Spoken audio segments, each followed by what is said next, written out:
Perfecto, Boomich, and you need to find someone who has the same sort of emotional...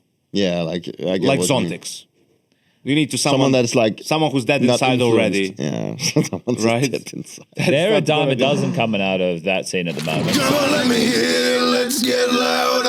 Welcome to Talking Counter. The only thing we're missing is a cock chair.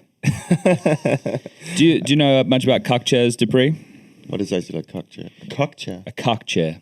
What's that? You know, in your hotel room, how there's always that weird chair just sitting in the corner of the room. Huh? And you're asking yourself, what's that weird chair for? That's a cock chair. Well, it probably has some very interesting uses, that's for sure. Oh, yeah. That's why it's there. Yeah. Probably you don't want to sit on it. No. You don't use that chair. It's ornamental, that chair. But that's the thing. So right now, for everybody playing at home, we've heard your complaints. Last production we did was so good that we've had to downscale it. So Trace Thunder Saranthus has offered his services right now. We have 4 cameras, lights, multiple lights, a preview monitor. We even have tables so we don't have to hold the microphones. You've come to the best installment of Talking Counter ever. Normally, we literally hold the microphones with the stands in our hands. And we're in the hotel room. Someone has to sit in the cock chair. Usually it's Jason. I don't know why. He just kind of likes it. I think it was, I was quite impressed when I got here. It looks very pro. I was like, this is, this could be like any other, like with all due respect to your beautiful production, but this could be like a big broadcast kind of. Oh, tell me about it. You know, I don't want people to think this is going to become the norm, because if they think that, that's a problem. We've even gone the Joe Rogan red velvet curtain behind just to really go with Jason's right wing leaning politics. So he's not here, but he is in spirit. In spirit, of course. Jason's here. Jason Rogaine. So Dupreeh, thank you for joining us today. Yeah, thank you for allowing me. I doubt you've ever watched an installment of Talking Counter, but normally we used to. We'd do it with beers, you know, it'd be like an afternoon or evening type thing, and we'd just be, you know, hanging out and, as the name says, Talking Counter, or countertops for some kitchens that people like. But we haven't had a guest in a while. When was the last guest we had? Was it Flamesy? Wow, was it? Yeah, you guys had Maui online when I wasn't there for an episode, but Yeah. I don't know if that's the same, like in terms of the way The major, did you have anyone? I don't remember. I don't think so. We did. We had Lake. There you go. We had Lake. Lake would have been the last one. Yeah. So you're the first guest in a while. Yeah, so at the top, Lake. Yes. Well, he was talking about the Mario protocol, which was if you're playing well, even if you go to the bathroom and you take a slash, you can't wash your hands. You. Yeah. That's what we thought. You. It wasn't, it definitely... Is that because of Malbs? Malbs taught him that protocol. So, yeah. I'm never shaking the guy's hand again. Especially if he's having a good game, I'm not shaking his hand. That's for sure. Yeah. If you have a bad game, you can hug him, you can do whatever you want. It's funny like that people can get so superstitious, right? It's like the first time that I've got to hear about it. I've even heard about players. I think it might be some pious. Then when he had a bad game, like he would have to go and wash his hands because like that kind of resets him. Okay. I don't know if it's still a thing, but he did that. It's like, I gotta wash my hands. Well, we talk about how much the game is about mental, so I guess whichever way you can trick yourself and whatever works for you, you know. Yeah, some people would, you know, wear the same underwear or the same jersey. You know, players like Config would get kicked downstairs for good luck. You know, there was people would do crazy things. I had the underwear thing as well. Yeah, really? Yeah. I still do that for broadcasts. What? Yeah, I do. What if you have a good day of broadcast? No, like it's like I saved the good pair of underwear for like the important days. Oh, like, you know, you have underwear that's like potentially like a little bit less worn and maybe a little bit more comfortable. How fucking low was your salary in Falcons, bro? Like just make them all the good underwear, you know? I've started like, you know, I'd ride some out and they get a bit of a hole and I'm like, they're good for the gym. And now I'm like, what am I doing, bro?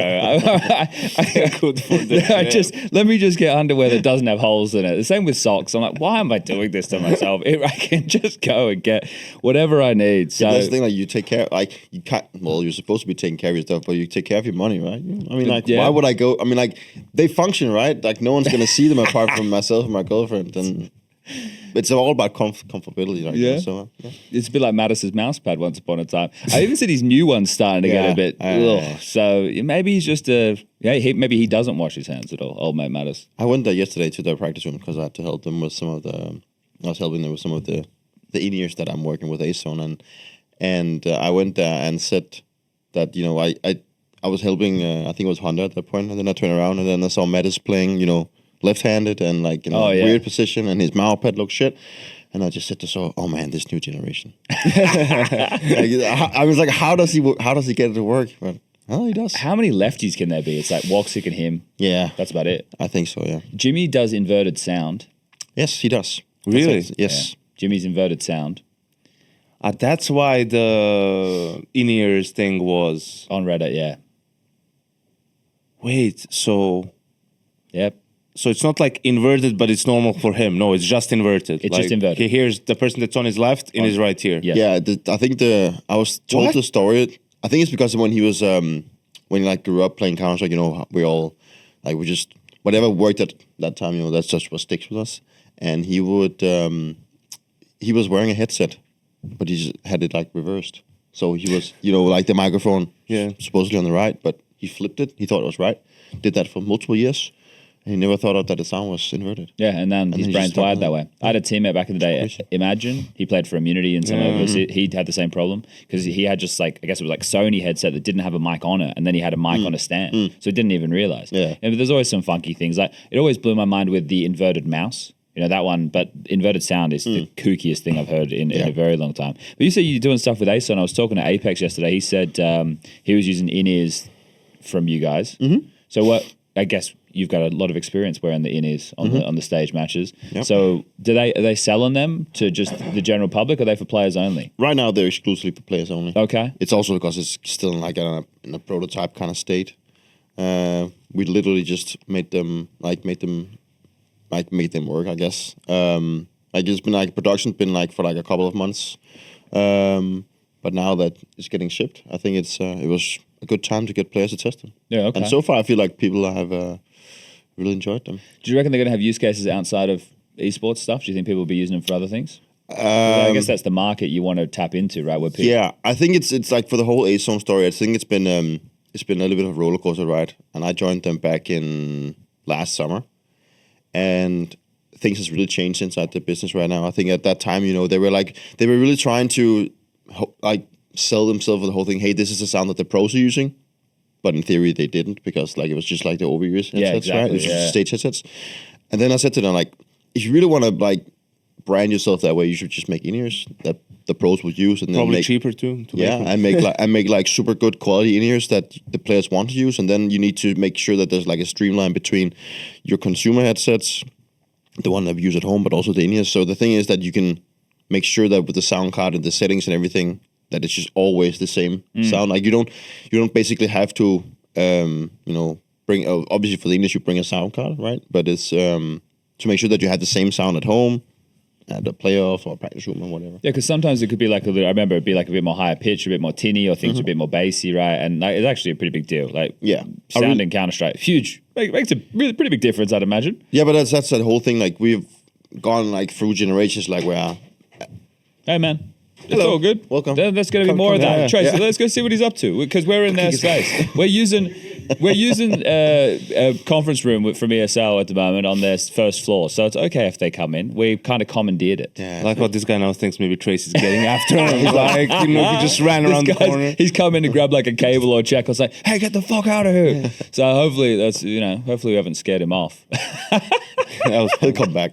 I love how invested What's Tracy he is need? into. We won't have that problem again. Trace is doing production and enforcing. He's got it all covered.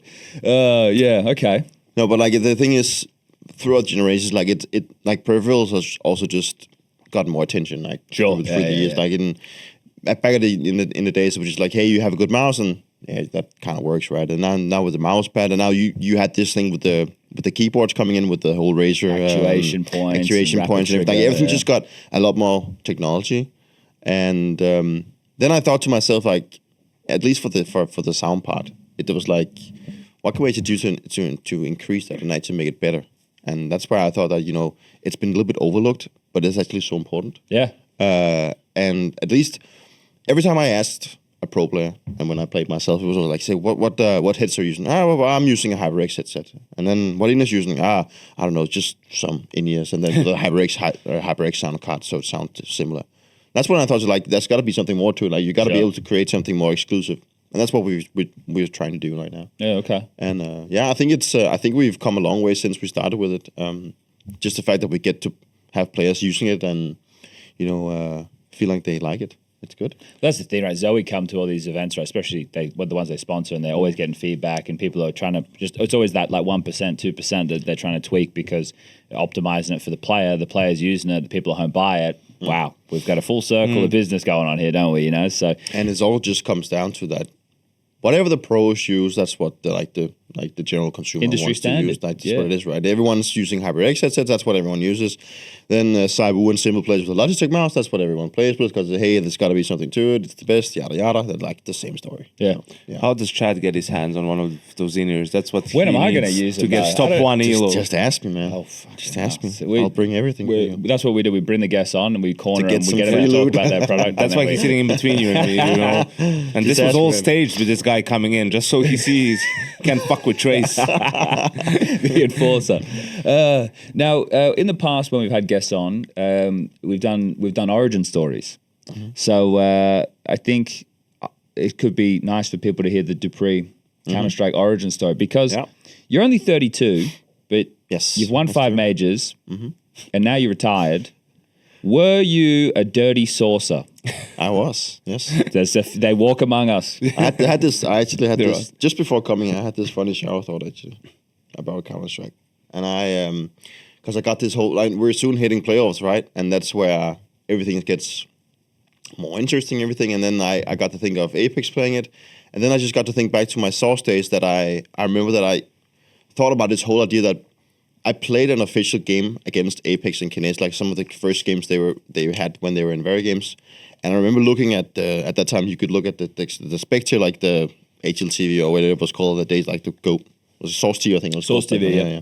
And it said like how many viewers was actually tuned in, right? And it was like 1,000 viewers. And I remember that first game was like, big deal. holy shit, it was like 1,000 people watching me play Counter-Strike, whereas nowadays you have hundreds of thousands. And that really got me thinking the whole, like how far we've come, and also just the fact that how long and how much, like how far back in time I actually have with Apex. Like it's crazy to think of that. And then he still competes, right? And I'm still like kind of working in the industry, and it's like 14 years, if not more. And you played and won a major with him. Yeah, exactly. That overlap is the wild thing. It's crazy, yeah. So I'm a dirty saucer, just to... That's all right. I had my time too. I played in the CGS, so I played some Source. Oh, the CGS, that's a long time ago. Yeah. How did you get into CS? I think the very classic one with my looking up to my older brother. Like he played CS, got his first computer when he turned what, I don't know, like 15. We're like 5 years apart. So when I was 10, I think I started playing. You know, when he hit that age where he would like start going to parties and spend a lot more time with his friends. So he didn't spend as much time on his computer. So I had a lot of free time at home to do that.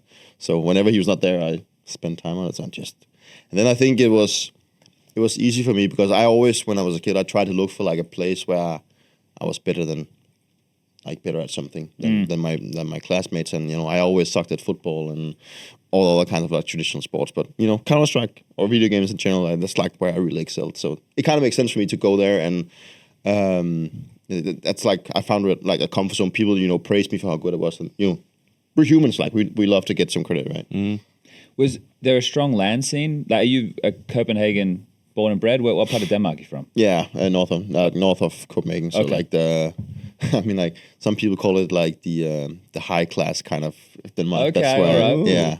So I grew up. I didn't feel like I missed anything in my childhood. So yeah. But did you have many like lands, or was it BYOC lands, or were you mainly playing from home? Yeah. Most of the time in the beginning. That's like how it all started, right?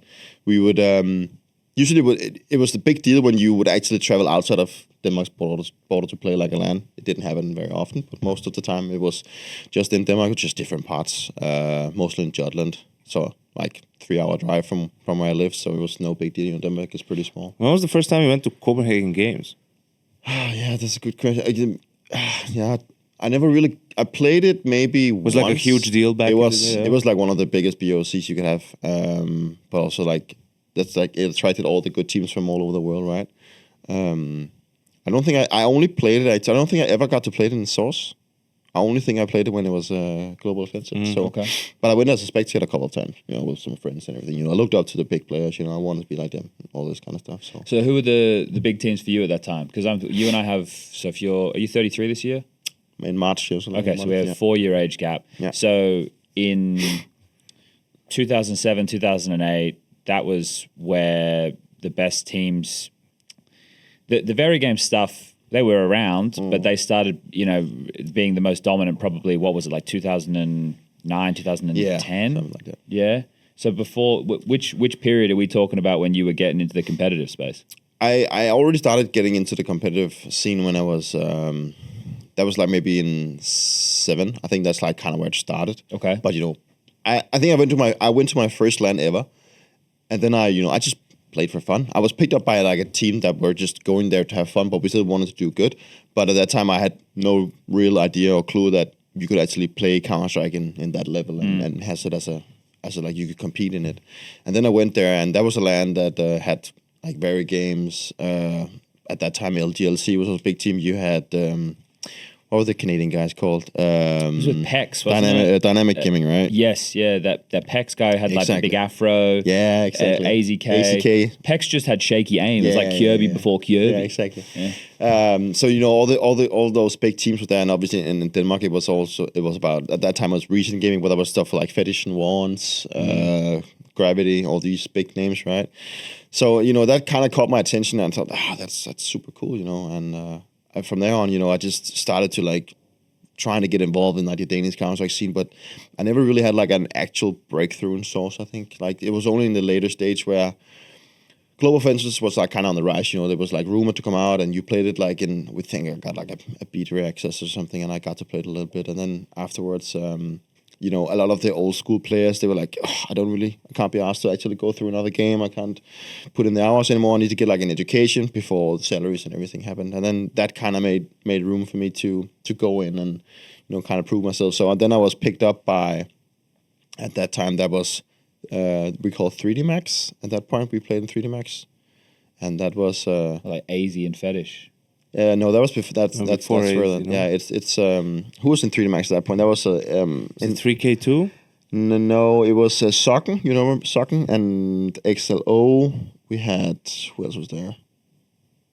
This must have been Gravity was there as well. Was this 2013? Yes. Okay. 12 maybe even.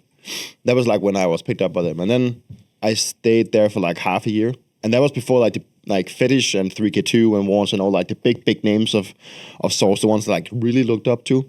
They didn't really want to get bothered with the Global Offensive, but then after like half a year, they saw that, hey, the game's actually evolving, it's getting somewhere.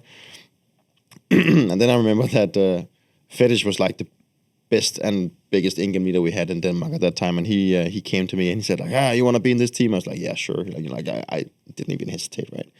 I was like, got the opportunity to play with the best players and best in-game leader in Denmark that has ever been there. So I was like, I got that, and that was like the start of the Copenhagen Wolves. That's where it kind of started, and then from there on, it just evolved ever since. I remember back then, like, Device was on that team eventually, but I remember like Device at the time was like, I'm retiring, I'm not going to play competitive Counter-Strike. And then he's back. Yeah. And then he retires again. And it was like, at some point, was like, can you trust this guy? Like, this kid that he wants to play Counter-Strike? What was going on there? He did it all the time. I think he was, he really tried to like find a middle ground of where he would actually come true to himself in the fact that he loved to play Counter-Strike and actually try to make like a career out of it. But at the same time, I also think he was a little bit embarrassed about the fact that he's still very young. It wasn't cool around the girls. It wasn't cool around like people. Hey, I'm playing video games or whatever it is, right? And he was at that time. I think he did try to play like he tried to become like a pro in badminton as well. But he never really made the cut. I think he was good, but never really made the cut. That's so much cooler than video games. I think he's made more money from Counter-Strike than he ever would have from badminton. So, so yeah, he was very back and forth. Like I think that kind of resembles the whole like that era. But we all had a guy that like we had a bloke even just in Western Australia. I remember there was a guy who. He would play all the tournaments. He was really good, really sharp player, but he was always too cool for Counter-Strike. Yeah, exactly. I think we all had that guy. That paints a picture of Device, I think. Yeah, okay. Yeah, that's for sure. Well, it was a good time. Like it was a time where like there were no contracts. there were like no obligations. You just showed up and played Counter-Strike. You just had a good time, right? And then you never really knew if you were sure. Like people were talking behind your back, and then from one day to another you were cut, and the guy was like, I'd rather want to play with these guys, and then he just left, and you were like. Yeah, it was just at that time. It was all about, like, as you mentioned, like it's just the Wild West. It was about having fun and just like enjoying the game. Like you didn't really put much more effort into it. Yeah, it's funny though, because the concepts is like obviously it was much more raw and more sporadic then, but the concept from then is the same today in the sense that everybody has to be on the same page and want the same thing. It was just harder as young men without guidance or structure to be able to work that out. So you just had to hope with like-minded people, and that's why there was so many fallouts and shit. Yeah, the mindset is just like so much different nowadays. Like it's you can't even compare it anymore. I mean, it's at that time it was all about.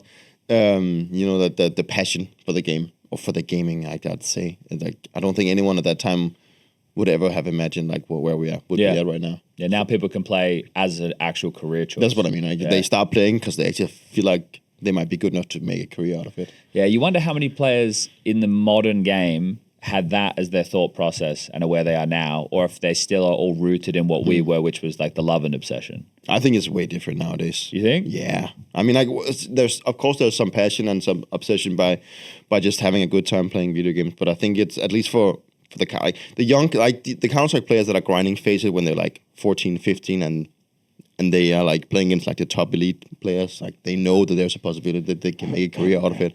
Making the cut, that's one thing.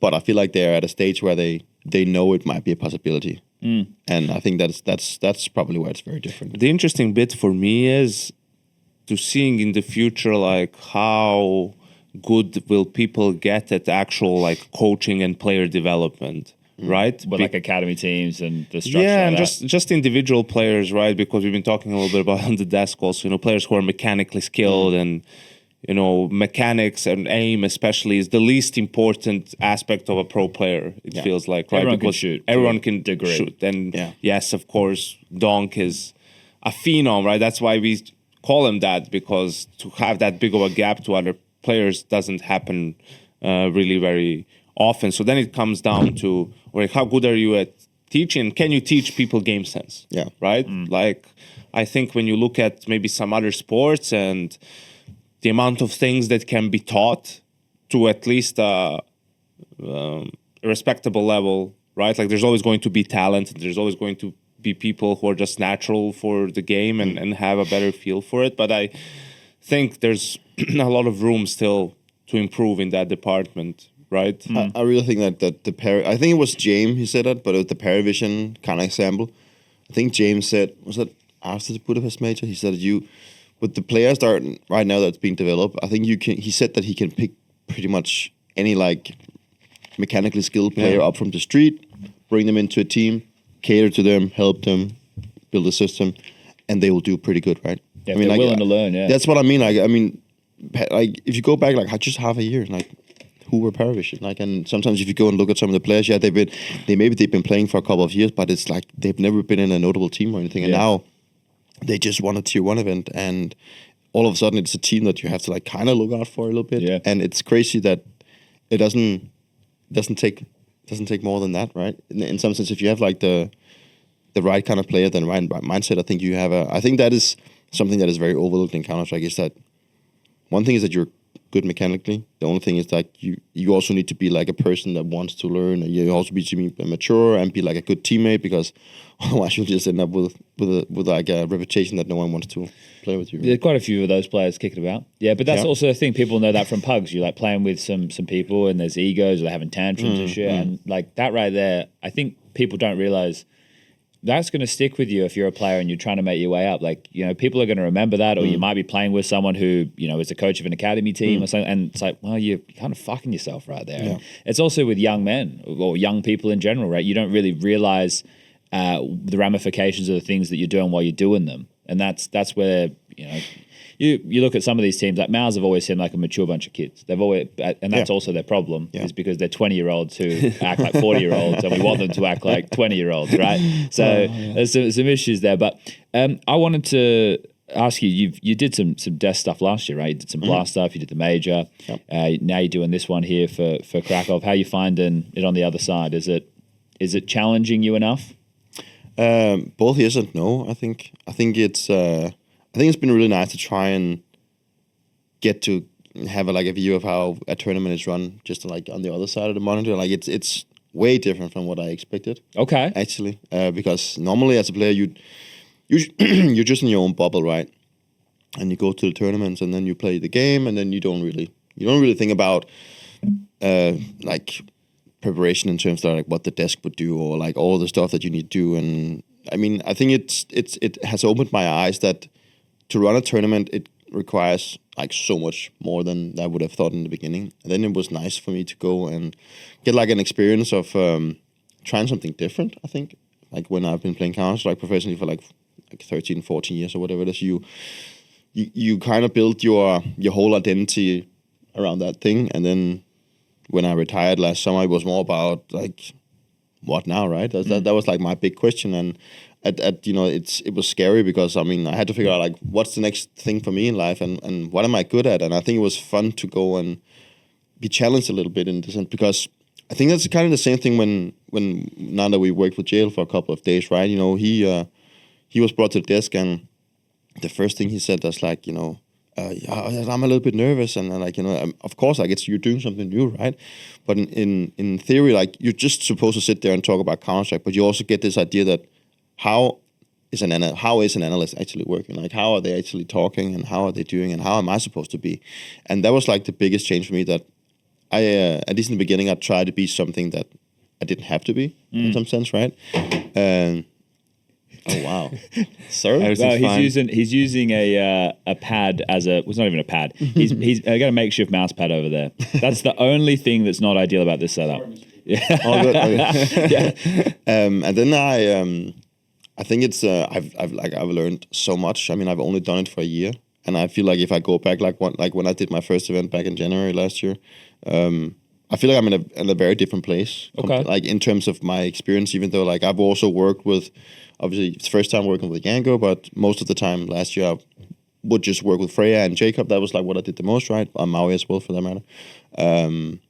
But yeah, I still feel like I'm in a learning space where every time I go to the event, I learn something new. Especially when I'm working with new people, like how are they doing things, how are they presenting stuff, and then trying to take a little bit of everything, spice it up with my own stuff. You still tapped into the Danish scene at all? You getting all like the rumors of players and all that shit coming through? No, not really, actually. You gotta go join that Danish team speak they all use for pugs, right? Yeah, but I don't do that anymore. Like I'm not really involved in that part of man. Like I've gotten too old, I think. You don't. When you're saying that in terms of, I guess because it is gossip, right? But do you mean in terms of just being there, and do you go and play FaZe games or anything? No, no, I actually don't. I actually haven't played. I don't think I've played a FaZe game in more than like it's been like almost 14 months since I played my last FaZe game. So you don't have like the urge, you don't get the itch to be in there and fucking wreck people? No, not at all. No? No, not at all. It'll come back. Trust me. Maybe one day it'll come back. I think it's in the beginning when I like retired, I was like, I'm so fed up playing Counter-Strike. And it's funny because I feel like it's two different, for me it's two different things, watching it, analyzing it, and trying to bring something to the table and then playing it. Because I don't know, I played so much Counter-Strike in my entire life. Yeah. Like I'm just fed up with the whole playing thing. And I throw one more smoke. No, but I think it's because like then especially sometimes if I would just go into a FaZe and have fun, and then you would meet some sweaty. Oh yeah, they want to wreck like, you, and they want to win against me. Like, and then I'm just here to have fun. Like I'm just running around a little bit, right?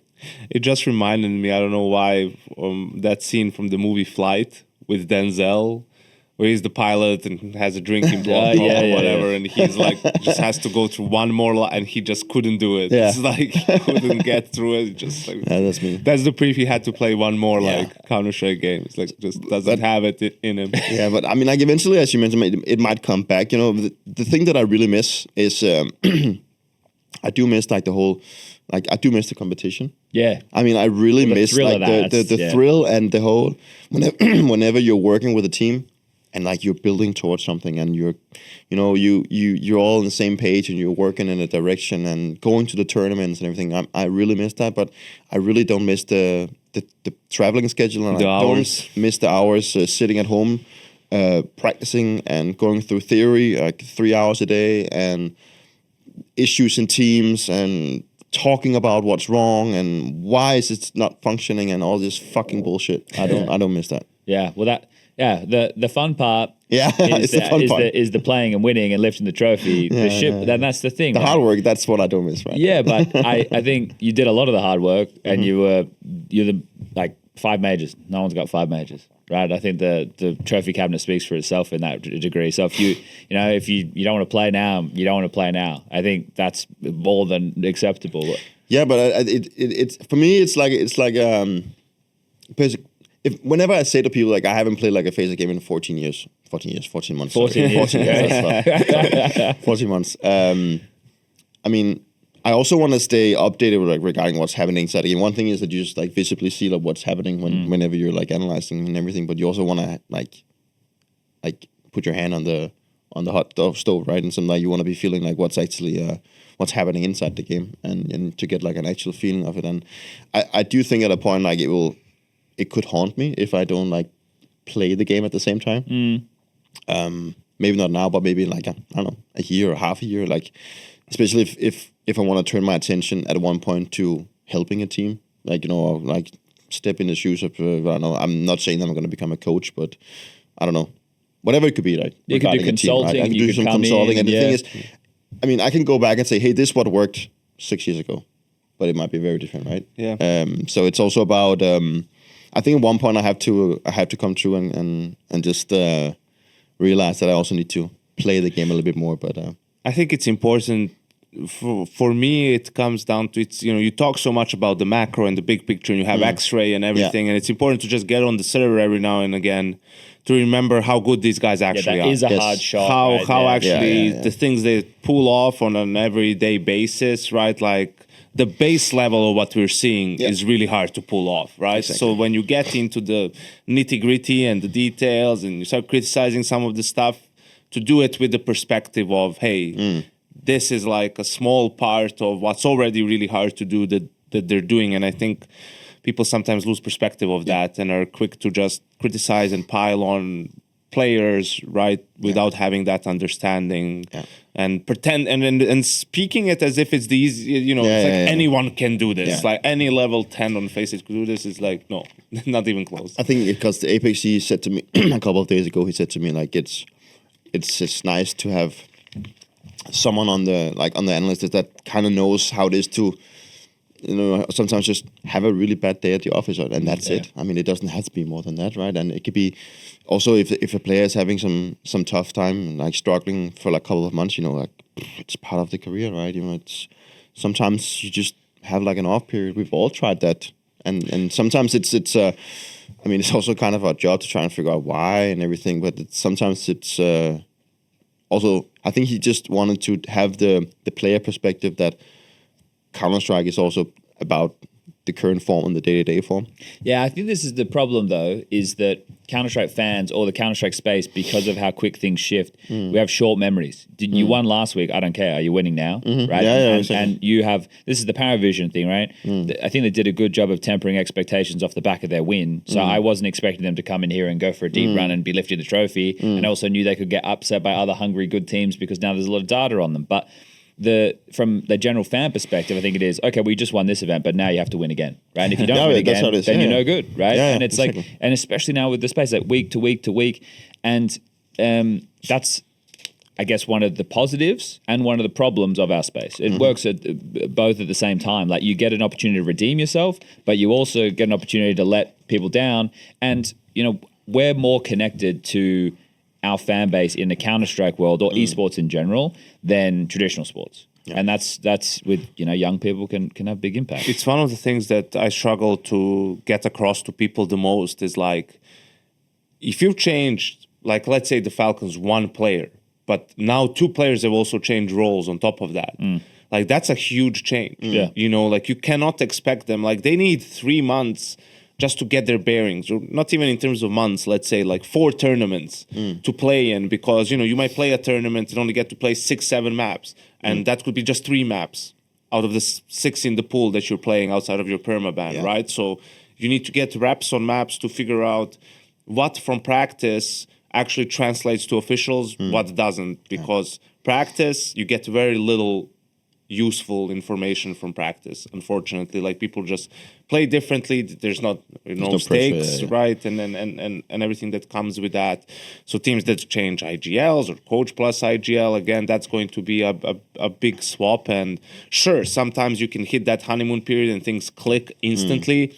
And then someone will say, what about Vitality? But Vitality had that's like the easiest roster change, sort of. You're not changing your IGL, Opper, right? You're changing your lurker / anchor. Like this guy is usually on his own anyway, and especially when you bring in such a experienced and such a great player like Krops, he's going to slot in more easier than Kyosuke, who's a rookie, right? And doesn't have experience and is going to his first international team. So, like, the expectations for different teams, Falcons is the worst example for this because people just like to pile on. And you bringing up Falcons, you're opening yourself up. Of course. I'm used to it at this point. But it's like, for a lot of these teams, it's just like, the expectations are there, whether it's because of the name or because of the fan base or because of whatever, and you have to be like, nothing in the first 3 months counts for this team, unless it goes like, I don't know how horribly wrong, and you see that it's just not working, and then maybe you like want to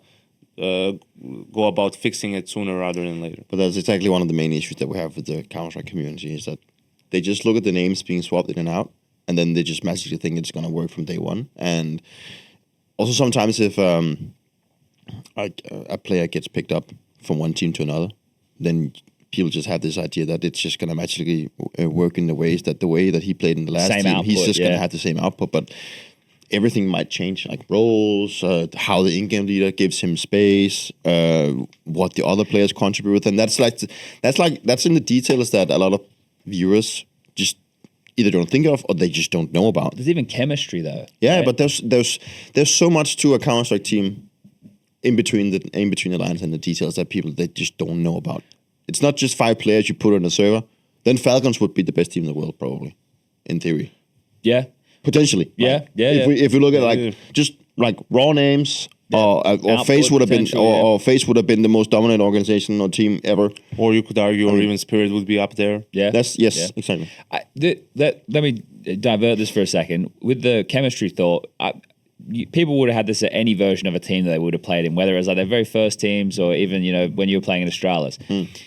Did you have a player who, when you're in a clutch with, or you're in like, let's say, a mid-round scenario with, who you felt like you had to communicate with less because you understood how each other were going to flow through the round? This is what I think Fnatic, when they were like with the flushes and the, of the time, that's what I think they had, is like that natty chem, right? Where you could kind of just sense and you knew how you had to compliment that player or they'd compliment you. Yeah. Did you have a player that you always found that with? Yeah, Magisk for sure. Okay. It's I guess it's also why we stuck around for so long. Obviously that started when he was brought into Astralis, and I think it was mostly on the city sides. I think that's like we were covering a lot of city, like bomb sites together. And the funny thing is that we would like barely communicate. Like we just knew what he like. I knew his reactions. I knew what type of fights he would go for. I would just say like, let's go this setup, and then we knew exactly what was going to happen. And also like who had first contact and who would swing off whose contact and everything. I think that's when you play so much with a player and you get to learn him so well. Like you get in your like in each other's head in a positive way, right? You just know how each other think, and that really just helps because it doesn't require you to micro anything. It's that's really good. So obviously for the CT sides, but I mean, it was always a joy to be in. It was fun because people always talk about Civics being like the clutch master and everything like that, but being in a clutch with him was actually more difficult than than when he was on his own. Yeah, because he wouldn't talk that much in clutches because it all happened in his own head, right? So sometimes we had a funny situation actually for I think that was the major. That was at the Krakow major, and when we lost to Gambit on train, we so I think it's like the round before we lose, and then it's an inner bomb site on train, and it's Glaive and Sipix who's like left alone, and then Sipix is just not talking. He's not saying what he's doing, and then all of a sudden Glaive he gets so surprised that Sipix is in a position that he shoots him, and then in the middle of the round, like we're literally talking 15 seconds before we get eliminated from the meta, he's like, Sup, what are you doing? What are you doing? What are you doing? What are you doing right there? He was like asking, what are you doing? Why are you not talking? And it was like, that was hilarious. Yeah, because that is the case, right? Like, you do theory or you talk about strats and stuff, and when you'd run them and they'd work perfectly, you'd kind of have that feeling, right? And that would feel nice. But yeah, there was always some players, and I don't know, maybe if it's more of like an aggressive player with, like a facilitator is what I would call it. Like, I think like Twist is a very good facilitator. I think if you have like those two mixed up, because the aggressive guy is going to be the guy who's looking for the fight. And as long as the facilitator knows, well, if he gets this kill, I can compliment him by doing this. Those things are happening within the rounds like this. Yeah. And people think that there's, someone's like calling every moment. Sometimes it's just the flow. Yeah, Sometimes 100%. the game's just unfolding, and that's the beautiful part. Yeah. And that's where you take it to the next level, right? Where you don't have to always communicate the things. Like, it just happens, and you know that this player will just he goes for those openings, and he goes for like that deep map control whenever you have the bomb sites, and then you also know that. I don't know, Shiro, like, he's not going to be the one that's going to go for these crazy-ass plays when they have the afterplan. Like, he's the one that sticks behind, just sits around and holds his angle, and that's what he's comfortable around. I think that is, when you get to that kind of next level where you just understand each other on, like, a micro level without having to communicate, that's where you can kind of, like, really take your game to the next level. I'm curious, I remember around that time when you guys ended up bringing Magisk in, there was, like, rumors about config potentially joining. Like, were you involved whatsoever, or you just like waiting to hear who you're gonna get? Like, yeah, I was. I think we were a little bit involved, but it was mainly Glaive and Sonic that did the whole like, I wouldn't say scouting, but like more like it was kind of like job interviews, and it did come down to config and Magisk. But they handled that job interview very differently. Let's just put it like that. I mean, no, I'll just spill a bean. It doesn't matter. It's a long time ago. Well, Magisk showed up and was like, I just want to win. That's what he said. Like, I just want to work. Like, he just put it out there, with all, like, also in Astralis at that time, we did a lot of media obligations, and players didn't always like that. He was like, I don't care, as long as I can get on the best team in the world and win. That's what mattered to him, right? Good attitude. Yeah. That's a good attitude, right? And for the config side, he showed up late because he had to finish a FaZe game with his girlfriend. Oh. And when he was asked about media obligations, he was like, I fucking hate doing media obligations. Don't want to do that. And he didn't bring the right attitude, right? Yeah. And I mean, like, config is what config is. Like, he's a solid guy, but I think he's also matured like a lot over the years, right? He's had his moments, right? So I think he kind of slipped. He slipped a little bit for him. And he was, I don't think he realized what he was missing out on. But I do honestly also think that, like, Magisk would always have been like the better fit, like in terms of roles and everything. Magisk was just a better fit. So I think it reassured us that we made the right decision of going with it, but also with the attitude that we bring into the table. So it was. I think it was like a little bit of a no-brainer. They didn't doubt themselves when they had to go for the pick. So. Yeah, turned out to be a pretty good choice in the end, I think. Yeah, not too shabby. But it's funny, right?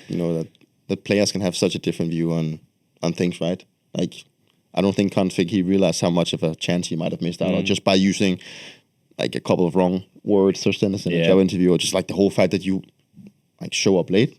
I mean, like, just leave that goddamn FaZe game. You hope he won the FaZe game at a minimum, right? You hope he won that FaZe game. Just leave it. That's tough. What's it like? What's the saying? You only get there's 7 big moments in your life, like big crossroads that determine like sort of your whole life, something like that.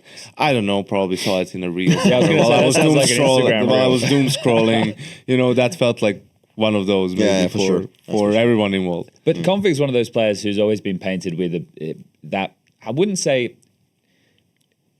difficult to work with, because talking to Config, he's a nice guy, right? Oh, 100%. Well, maybe difficult to work with, but not from the angle of like he's a shithead, right? From the angle that maybe he's a bit more stubborn or in his ways, or not living up to certain standards that people would expect in a, And there's a couple of players out there, and we sometimes, we see people on Twitter, and they're like, why doesn't this guy get on a better team? And I'm not in a position where when I talk to players and I get information on certain guys, I don't want to come out and just be like, yeah, like this guy, he's a shithead. Like, he's a bad teammate. He's a this, he's a that. I want people to kind of read between the lines. Why isn't such a good player on a better team, right? And people, they just they go, no, well, he has good stats. I'm like, for fuck's sake, what does Counter-Strike become? Yeah. I wish, I want to petition for this. Toggleable for the matches on the HUD. When we swap halves, we reset the frags to 0. Oh. Bring it back. Yeah. Okay. Bring it back. I hate what we have now. It's like Shiro the other day on Dust 2 against fucking G2 had 20 kills in the first half. I think he probably got like 3 or 4 in the second half, right? But that's not to like have a dig at Shiro. That's to just show like That's my job. yeah. First half he had a massive impact. Second half, right? He had a smaller impact, right? And I think that will help people maybe pass stats a bit better too, and understand where the output of certain players is coming from and stuff like that. Because when they see just an end number at the end of the game, like, well, he had a good game. It's like, well, maybe he had a good half. Yeah. We all know players who they'd get like 2 kills on the pistol, they get 4 kills against the eco, they'd get like 1 or 2 good moments in the gun round early, they'd be on 12 kills. Maybe they end the game with 20 or something in total, but the ones that they had later in the game were less impactful. And you know, it's. Yeah, there's certain things that I think we need to tweak to help educate the audience. Yeah, but no, they can I see things differently. No, I get it. Right, it's I don't think like it's a bad idea at all. I mean, it's definitely, it could definitely put a little bit more focus on where to like how much impact has the player actually had. Because as you mentioned, like one guy can just have a couple of good like beginnings to the game, and then he doesn't have any impact in the buy rounds, and it just ends up people thinking the one that has maybe, I don't know, 3 kills, but maybe it was 3 really important kills, or like it was the clutch they want to not get like money fucked or whatever. It's like, you know, there's just so much more depth to it. I mean, it took us 15, 20 years to just get stats adjusted for eco rounds. You know, we'll get there. In 10 years we'll be there. Yeah. It's good with all the tools and stuff these days and all of that, right? It definitely has evolved the game a whole lot quicker. You got any other problem players? I feel like Blame F's is a problem player in Denmark. I've never worked with him, so that's the issue, right? I don't know too much about him, actually. In my honest opinion, like all the times, you know, I would go and chat with this Astralis guy with him, like, he didn't say a word. I didn't say a word to him either. Like, so it's not that I didn't want to talk with him, right? But it's like I don't think I ever like had like an opportunity to kind of get that kind of connection. But it also just felt a little bit mutual, right? Like he wouldn't seek my. Like, you know, it's like a mutual thing sometimes, right? You can feel if people want to talk with you, they ask you questions and you ask questions back and you feel like the conversation is flowing. Hasn't really been like the case with Blame F, but I mean, like I think that when it comes to Blame F, I think the main thing is that obviously he's gotten this kind of reputation that he's a little like he's baiting or playing his own play style to, you know, that benefit, like it's more beneficial to himself. But I mean, there's no doubt that Blame F is mechanically gifted and super strong firepower. His numbers are off the chart. Yeah, but that's what I mean, right? And it's been like that for a while, specifically also in Astralis, but also think his time now in Big has been pretty good so far. It's been a short stint so far, but really good. I think for Blame F, it's of course that reputation has hurt him a little bit, I think. And I think it's also just because if he's the in-game leader, like is he supposed to be the in-game leader? Like where is he? What is his role actually supposed to be? Like he's been going a little back and forth. Then he's been in-game leading. Then he's not in-game leading. Then he's in-game leading. And then, you know, I think it's and right now it's also with the situation in the Danish scene right now, not being able to actually yield like a complete Danish roster. I think that is like also an issue that we have right now. I'm trying to think. Like, what's that about? After that, like the Sashis of the world, the Ecstatics of the world, and stuff, right? So you know, I think we have issues with. Sometimes it's a little bit about guidance. I think at home sometimes it's like the young players, they don't really get catered in the way they should be. I think it's. I mean, we have Hunten, like, you know, coaching. I still think he's coaching Sash, you know.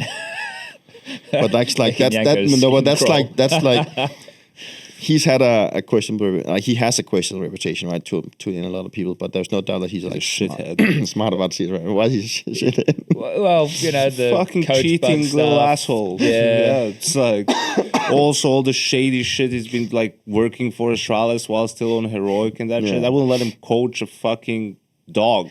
Well, that's funny because his nickname is Dog. Dog The dog. in Danish. Yeah, exactly. And if you're meant to be a mentor, right, and you have that kind of baggage, it is a little bit harder, right? Because you know, it doesn't set the best example out the gate, even if you are a good educator of Counter-Strike basics. So that's a problem there. But you know, saying Magisk, you know, he wanted to do anything to win. I think 100 did the same, but maybe just through Just a in the different wrong way. moral system. Winning the same goal. But yeah, it's interesting, right? Like one of the conversations that started to pop up on the broadcast was regarding, and this came up a lot as well. You saw it on Twitter and Reddit and everything like that to do with s1mple, right? And his impact on the BCGame roster. And that was something that has been a big talking point because everyone's super excited to see s1mple back. Then not only do you get s1mple back, you get s1mple with Electronic. And I understand they were together for a couple of months last year with the Andus and the Sasanitos and Nexus of the world. But this right now was like, okay, they buy a core. Now they get to play in a proper event. And we get to see, and this is another thing, that expectation setting you were talking about. People thinking, oh, they need to be performing immediately. Well, they've only been together for, well, on paper a month. And then in terms of how much practice, because I follow s1mple on all the social platforms. I see him out there. He's gone for some winter holiday. He's doing the cold dips. He's doing all. Yeah. So how many days of practice do they actually get? And then they're talking about, okay, s1mple's attitude affecting some of these players. And then some people are saying, well, the attitude shouldn't matter because s1mple. And this whole conversation that pops off in that scenario. And it's like, there's so many things to unpack here with the BCG conversation that I did confirm yesterday. BCG, I don't know about for you guys, they exceeded expectations. Yes. Yeah, in the ways that they actually made it to stage 2. I think that is exceeding expectations, and I think that's to narrow it down. I think that is what is important for that team. Obviously, that they made it further than anyone probably also themselves expected, and I think I think Mutiri's put it out very nicely on the desk when they did an interview. He said that they were just surviving now, right? I mean, it was more like that. That's how they actually felt, right? And there's no doubt that BCGame had some interesting moments. I mean, it's also wild, like some of the takes that I see online. It's what you talked about, Chad, is, every single thing that we hear or that we witness, we're not going to say it outright on the broadcast. Yeah.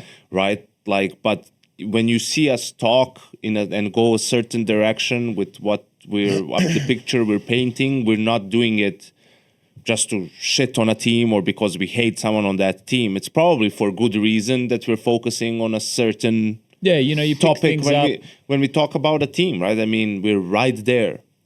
Yeah. While these games are happening, while these teams are outside, while these teams are at the hotel, potentially, and everything. So again, it was funny seeing Mutiris do that interview with us because I like that he was honest and he's doing his best for the media training to put through, but also he just wants to kind of share. I mean, he's saying we've been together for 15 days. It feels like 3 months. Yeah, exactly. It's been very labored. Like some of the stuff talking about calling, and then Dennis is on the team. s1mple obviously really respects him. I still have to work on that, and small details like that. What you hear doing games in terms of communication, right, and seeing some of the moments how they go, and then obviously the one with the Mutiris 1v2 where everyone is just like with a death stare. Like, have you ever seen a player win a round like that? I mean, and that he doesn't get hyped. The player, first and foremost, that did it. None of his teammates, nothing there, right? And we talk about team building and culture and everything. I mean, that's the foundation of a roster. Yeah. If you don't have that, doesn't matter how good the players are. And he said during that interview, I still think s1mple can be top 1 in the world. Like, that's how impressive. It's s1mple after all, yeah, right? Exactly. Yeah. Right? But it's still, I think the reason for their success and exceeding expectations is that the teams along the way just also really underperformed in the sense of they performed under the expectations. Like Legacy, for example. Like there was something obviously really rotten in that team that they made. They kicked their IGL, after the event. Then you go against NIP, also a big disappointment considering the expectation. I'm not taking away from BCGame beating them. It's just context in this grand. They got spanked by 3D Max. Obviously, they're not going to be able to do much against Vitality. That would be insane. It was even pretty competitive on Dust 2 against Vitality. And then the FaZe game, they took a map off of FaZe, which is, I think, also a big feat for them. But we also take a look where FaZe is at. That's true. Again, even with all that context, BCGame has exceeded expectations. Yeah, true. But if I'm sitting here and you're asking me, do I believe that this roster will stay the same, for 3 more months or whatever, like 3 months from now, will they have the same 5 players? Hell no. I think they're making, I even joked when I saw that Perfecto was benched, I was like, welcome to BCGame. Yeah. Because I just don't think that the trust necessarily exists between, s1mple Electronic on one side and the SAW guys on the other, where they see a future with each other. Really. Yeah. So let's frame it from this angle then. So we can all agree on the fact that BCG buy the core so that s1mple can get an opportunity to play big events again. Spends a lot of money. Yep. Isn't it rumors about 2.5 million that they spend on the SAW core? I don't know if that's true or not, but let's probably is. I mean, why wouldn't it? You'd want to They sell. were offering a lot higher to some of the teams that were ranked above them. Okay. So high 7 figures. Okay. Wow. Wow. Okay, so they buy this core. s1mple gets to play Krakow. They exceed expectations. They win a couple of games. They play 5 matches. That's great because now the core shifts. Exactly. And now it can be s1mple, Electronic, and Mutiris if they want to keep him as the leader. So then it's Aragon and Crazy who are up in the conversation, both of which I think had some pretty decent moments. Sure. But Yanko's saying, okay, probably going to change. Now, let's play a fun little game here. Who would you keep, Peter, and who would you bring in? If we're with what Yanko's saying, BCG willing to spend money. So there are a lot of free agents right now, or even bench players. What are you doing? What's your moves? I think my first approach would be not to try and go and pick up people just because of their names. I think that would be like the biggest mistake. Also with where the game is going right now. So you mentioning the whole like Perfecto. You reckon they don't get him? No. Okay. Well, if they do, it's a mistake. Well, that's the thing. How hubris could play into this, couldn't it? Yeah, it could. It could. But I just feel like it's done and dusted, man. Paul Perfecto is over. No, I'm not saying that Perfecto is over, but this whole s1mple Electronic thing. I mean, it's fine. Like, not bad, but it's not anything special anymore. Like it's the same position I was in before I retired. Like you also just have like a little bit of reality check sometimes. It's not 2021 anymore. Like that's how it is, right? Here's the thing. I joked about this 6 months ago when I said who they should get. I was like, get Electronic, embrace the dark side. Okay. Right? Like, so no joke, they should get Perfecto. And then they should go and get Boomage. I'm not joking. I am dead serious. They should try to get as close as to rebuilding their team. Well, they're not getting Obviously, bit. they're not getting They're bit. not getting bit. Yeah. But I don't care. Get like whoever. Why? Because here's the problem that you have if you're s1mple and if you're BCGame too. s1mple has shown flashes of individual brilliance. He's shown, I think, that he can play Tier 1 Counter-Strike. Okay. Right? He has not shown that he can be a Tier 1 teammate. No, that's true. Would be an upgrade over Torji, over Brokey, over Ultimate, over a lot of these guys. You think Mouse would ever bring him into their lineup? No.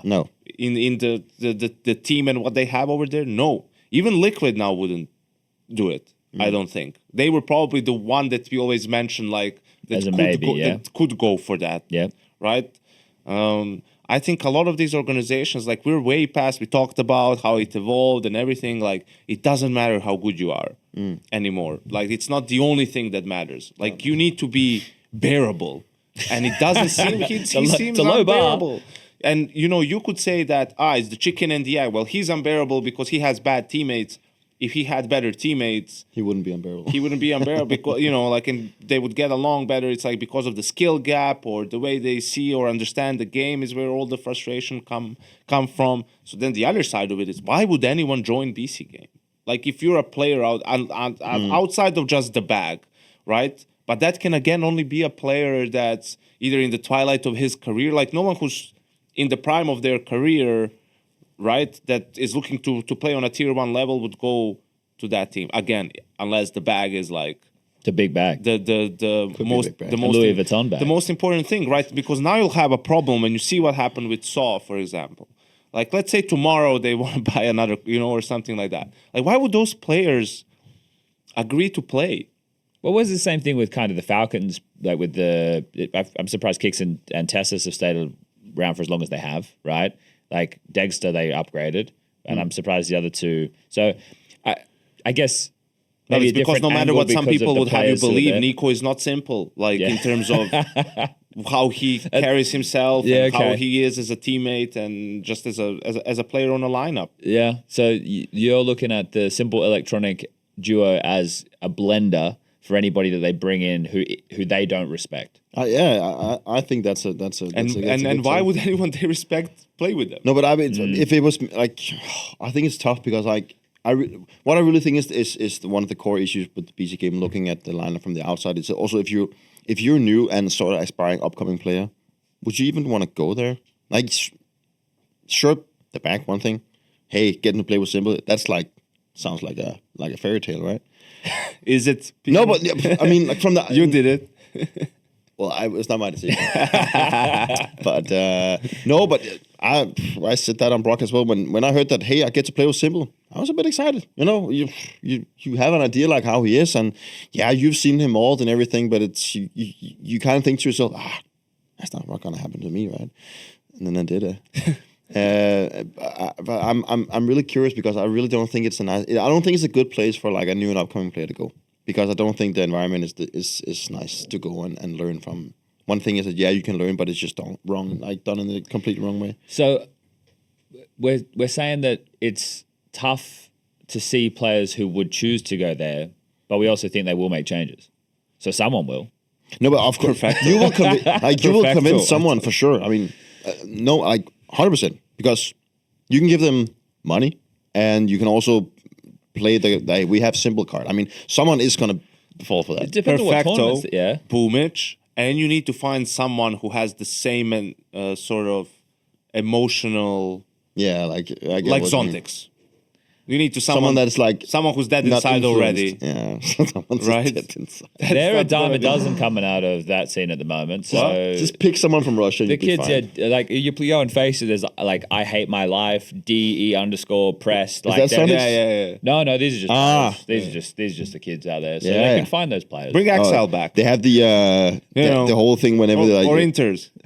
I'm depressed group or whatever it is. Whenever they join, like on Facebook, super depressed or whatever they call it. So the little peep and shit, man, and fucking they all getting sad. It's like, young guys, you're 18. What are we sad about right now? Like, but just don't. I wouldn't go in the direction of trying to get. I mean, like it's kind of disagrees with what YNk was saying with like gaining. I mean, I can understand the whole going the dark side, kind of embrace it and everything, but I still don't think it would gonna be working. I don't think it would be working.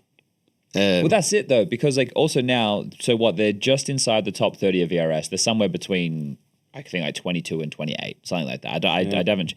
But also, what events are they going to get invited to, right? So like maybe PGL Bucharest, because teams are going to skip that one. They're not in the bubble for Rotterdam. They're Starlighter? not. Do they get in that? Starlighter's next season. So we're still talking about events like this season. Well, open lands are there for them. Exactly. There's a ton of them. There's even a BCG Masters that got announced. I saw that. Yeah, so they're going to have just doing it just for our boys. There's so many of them though. Striker brought it up last night. There's like 10 or 12 of them between like just before that cutoff on April 6th. And BCG are going to be the type of team who is going to have to go and farm these. And now they're in a position to make roster changes. So if the quicker they do it, the more that they can just start going to these smaller lands and just start farming them up because they'll be everywhere. They'll be Draculans, they'll be everything. So the level of competition you'll be seeing them against will not be the best teams in the world. And there is a chance that they could either get upset by some of these smaller teams because we've seen it happen. Yeah. We all remember the Basement Boys versus FlyQuest, don't we, guys? Oh, yeah. No, just me. But then that's why we haven't seen FlyQuest yet. They're just they chose not to play Bounty. Okay, they're going to China. They won. Like, yeah. No, it's great. It's good calls. Like they're doing it. They're doing it. They're playing the game right. Like they're doing it the smart way. You know, you have to. That's the other problem. So I agree that they will be able to make changes if they want to make changes. It just might not be the changes they want, right? They might not get the premium players, but it's going to be hard in terms of the event attendance. It will be smaller lands. Yeah, so it's also then for BCG, right? Is it still worth it? Like the whole s1mple thing for the marketing aspect? I don't know. We're talking about them, aren't we? Yeah. Right? So it works. Yeah, that's like it's like like this is all just a marketing drill. Like I guess in a way because I was going to say at which point do you just cut anchor and actually maybe commit to the SOG, like if you want to be in the Counter-Strike space. But I don't know on their scale, actually being at tier 1 events or being close to them, but still having s1mple as a big like talking point and everything. Like what do they weigh more, That's a good question. That is a very good question. I We'll guess see. I guess time will tell. Yeah, Time will tell. You'll be able to tell this year in terms of return of what you're getting in click through and all that type of stuff. And if you're still relevant enough as they are right now for us to be discussing them on every podcast under the sun in the Counter-Strike space, then I guess job done from a market. So yeah, give it 2026. See if you can play the system, play yourself into a major, and if you're in a major, then you're in the Counter-Strike space. You know what was the wildest thing was, sorry, Peter, wildest thing was even Electronic had moments, man. Electronic had moments where I was like, that's the old Electronic, I actually liked in contrast to the things we were talking about, s1mple, I actually, looking at Electronic, it wasn't that bad. I actually, because he took a lot of hits when he was England leading Inverters Pro, right? You know, that was like some fucking dictatorship sometimes. that was crazy. When I looked at him, I don't know, he looked better. Like, in terms, like, his mental state looked better. And I don't know if it's the fact that he doesn't have to England lead anymore, but he would just not tilt as much. That's what it looked like, at least from the outside. Maybe we just paid way more attention to s1mple, right? But I actually think that Electronic proved an improvement, or whatever you want to say. Like, for me, looking from the outside, I mean, I don't know how it was inside the server, but obviously s1mple is always just stealing the spotlight, not specifically for his like it's not how he is, right? He is, but like also just because he is who he is, like the name is just massive, right? Yeah. Like, he's always the talking point. Yeah. So. No, it's fair. Yeah, it's going to be a fun journey, and it's something that's fun to talk about, right? This is also a big part of when you're on this side of the fence. You know, you have things to talk about that aren't just the game. You have some of these fun talking points. I think that there's three main high-profile stories from Krakow that are not teams in the playoffs, and one of them was the one we just discussed. Yep. The other one is Janko's favorite topic, Falcons, and then the other one is FaZe. Those are the three big ones. I would add two smaller ones, but we can go with this. Who are the two smaller ones? FUT and I mean from like a more negative. Okay. Maybe. From the negative one. The two positive ones would be FUT and Astralis for me. But let's focus on the negative. I like that. Yeah, we'll keep it. Get all the bad juju out. But I think the FaZe one, we've all spoken about this ad nauseum at this point. Obviously, the major result, and now what we're seeing now. And then Carrigan's interview, I don't know if people caught it with HLTV. Yeah, I saw it. Yeah, pretty dejected, I'd say, on the fact that they weren't even competitive. And that was the hard part when casting that game. I was like, they're not even in the game right now. Yeah. Like, they weren't connecting at all. Rounds were only won by individuals. The team play wasn't there. It brings us back to square one.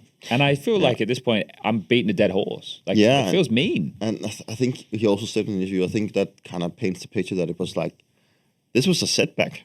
Like, this was a setback for FaZe. I mean, they had this miracle run at the major, making the finals, which was great, right? But it just feels good at the time. Yeah, it feels good at the time, right? But it doesn't really add anything to roster, and it's just been disappointing looking at them, like first at Bounty, but now here as well, where it's just like, and they even had a boot camp, and it just seems like there's like something fundamentally wrong inside that team, or at least it feels like it. That's how it's come to, right? It's something's lacking, and I've had my experience with Carrigan for a while back in the days, and the biggest issue we have with Carrigan, I'm not saying that he's the issue now on FaZe, but one of the issues that we had that I can see could be an issue is the fact that you need to believe in your in-game leader, right? You need to believe in his calling style, and Carrigan is a lot about feeling the game on the fly, making small, funny decisions, making small fakes, yada yada.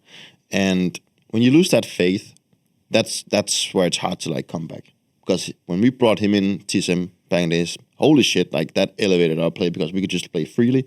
But as soon as people started figuring it out and people would, adapt to our play style, we felt stupid sometimes playing. Like, he was like making like a shitty in-game fake, and then we would just get slaughtered on the other side because it didn't really add up to anything. And I think for FaZe now, FaZe has always, in my books, always been a lot about the individuals, right? But then pairing it up with team play, like, that giving space, creating space for each other to play off. But right now, the confidence is just like really low. Yeah.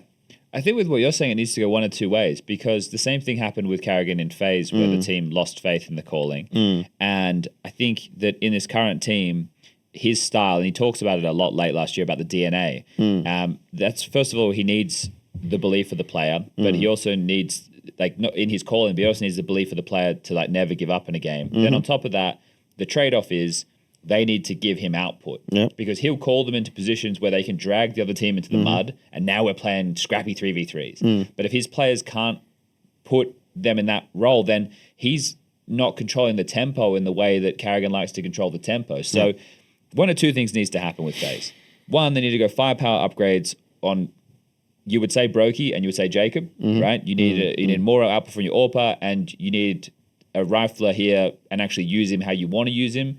Don't have him come as an aggressive player playing some star roles and now be putting him in some anchor spots and not getting the most out of him. High level of output from, because you know that Twist and you know that Frozen can deliver you out high output. So then if you have all four of your players delivering you output, then Finn can call his game. Then they can go back to that DNA and trying to drag teams down into that style of gameplay and then win out the crazy clutches or the crazy mid rounds. Or they need to, unfortunately, say goodbye to Carrigan and then move on in a new direction, which would be away from the FaZe as we know concept of being the superstars and the heavy hitters, and go, okay, do we become a blueprint team? You know, do we bring in a structured coach, try and go more in the route of a Navi or like G2 with Saw, right? Or, you know, those type. That's kind of the crossroads that they're at in this season. And if they can't get the firepower to give to Carrigan, what are they going to do? Yeah, I think that's. I think it's put in the right way, and I think that's been on the. I think it's kind of been in the cards for a while, like with Carrigan. I mean, he's been questioned a little bit about his in-game leading in FaZe for a while, and but then he's sometimes managed to turn it around that you kind of, I wouldn't say forget about it, but you give him some more like leash in the sense that he can stay in the team. It obviously hurt them a lot when they lost Robs. Let's just put it like that. Well, consistent piece who could win your late rounds. Yeah, and also just putting in a lot of hard work inside the team, like when you don't, like in practice or coming for theory or whatever, like he was just like this pillar for them, right? Then the whole, like, for me, it's also like the whole Brokey thing is that, you know, you bench Bro because you don't feel like you get like the right kind of attitude and the right output that you want from him, and then he's out for a while and then he comes back. You know, recycling players is, okay, Spirit has done it as well now, right? And they're in the semifinal, which is fine, but it's always dangerous to sometimes try and recycle players, because can they actually change for the better? And if they show a change, is it just because, hey, now I'm like a better version of myself for like the first couple of months, I get back to the team and then I go back to my old ways? Sure. That's I think that's always like a little bit of a red flag. To worry, yeah. That's what I mean. And I think that there's no doubt that Twist and Frozen is like the backbone now of the team in terms of firepower, and we know how much they can deliver, as you mentioned. I think also just like with the whole in-game leading, I think it's hard to find these in-game leaders that are unless you want to promote someone. I'm sure for like from another team, that's probably the way you would go, right? I think that would be doable. They're also becoming less and less, right? That's what I mean. Leaders of the bygone era. That's what I mean. Like, it's to find one that, as you mentioned, maybe you have to go like in a completely different way. Like you blueprint it, or you go away from what you're used to. Maybe that's also I guess that's the in-game leader that sets the tone whenever he's brought up. But I think promoting an in-game leader could definitely be a good sign. I think also the problem is, that's what I was checking, like when was exactly when Twists left the team. Like the problem with FaZe is also mismanagement, and it's some small things that add up, and I think we need to look at Carrigan not just as the IGL of FaZe Clan, but also half GM in terms of having a lot of power in decision making, probably up until recently, in terms of making the roster. And I know one of the conditions of him joining FaZe was that some of the buyout money that they're getting is going to be used to acquire players. So he definitely had an eye on that ever since he rejoined the organization. And then you look at, they had the best year ever, in 2022, winning Cato Cologne and the major. 2023 starts struggling. Twist leaves on a free transfer. Yeah. Twist is just not being asked about extending his contract. He didn't want to leave. He was just like, these guys even want me to stay? Maybe they don't want me to stay. And then Liquid reached out to him, and he goes on Liquid. So you lose one huge piece first.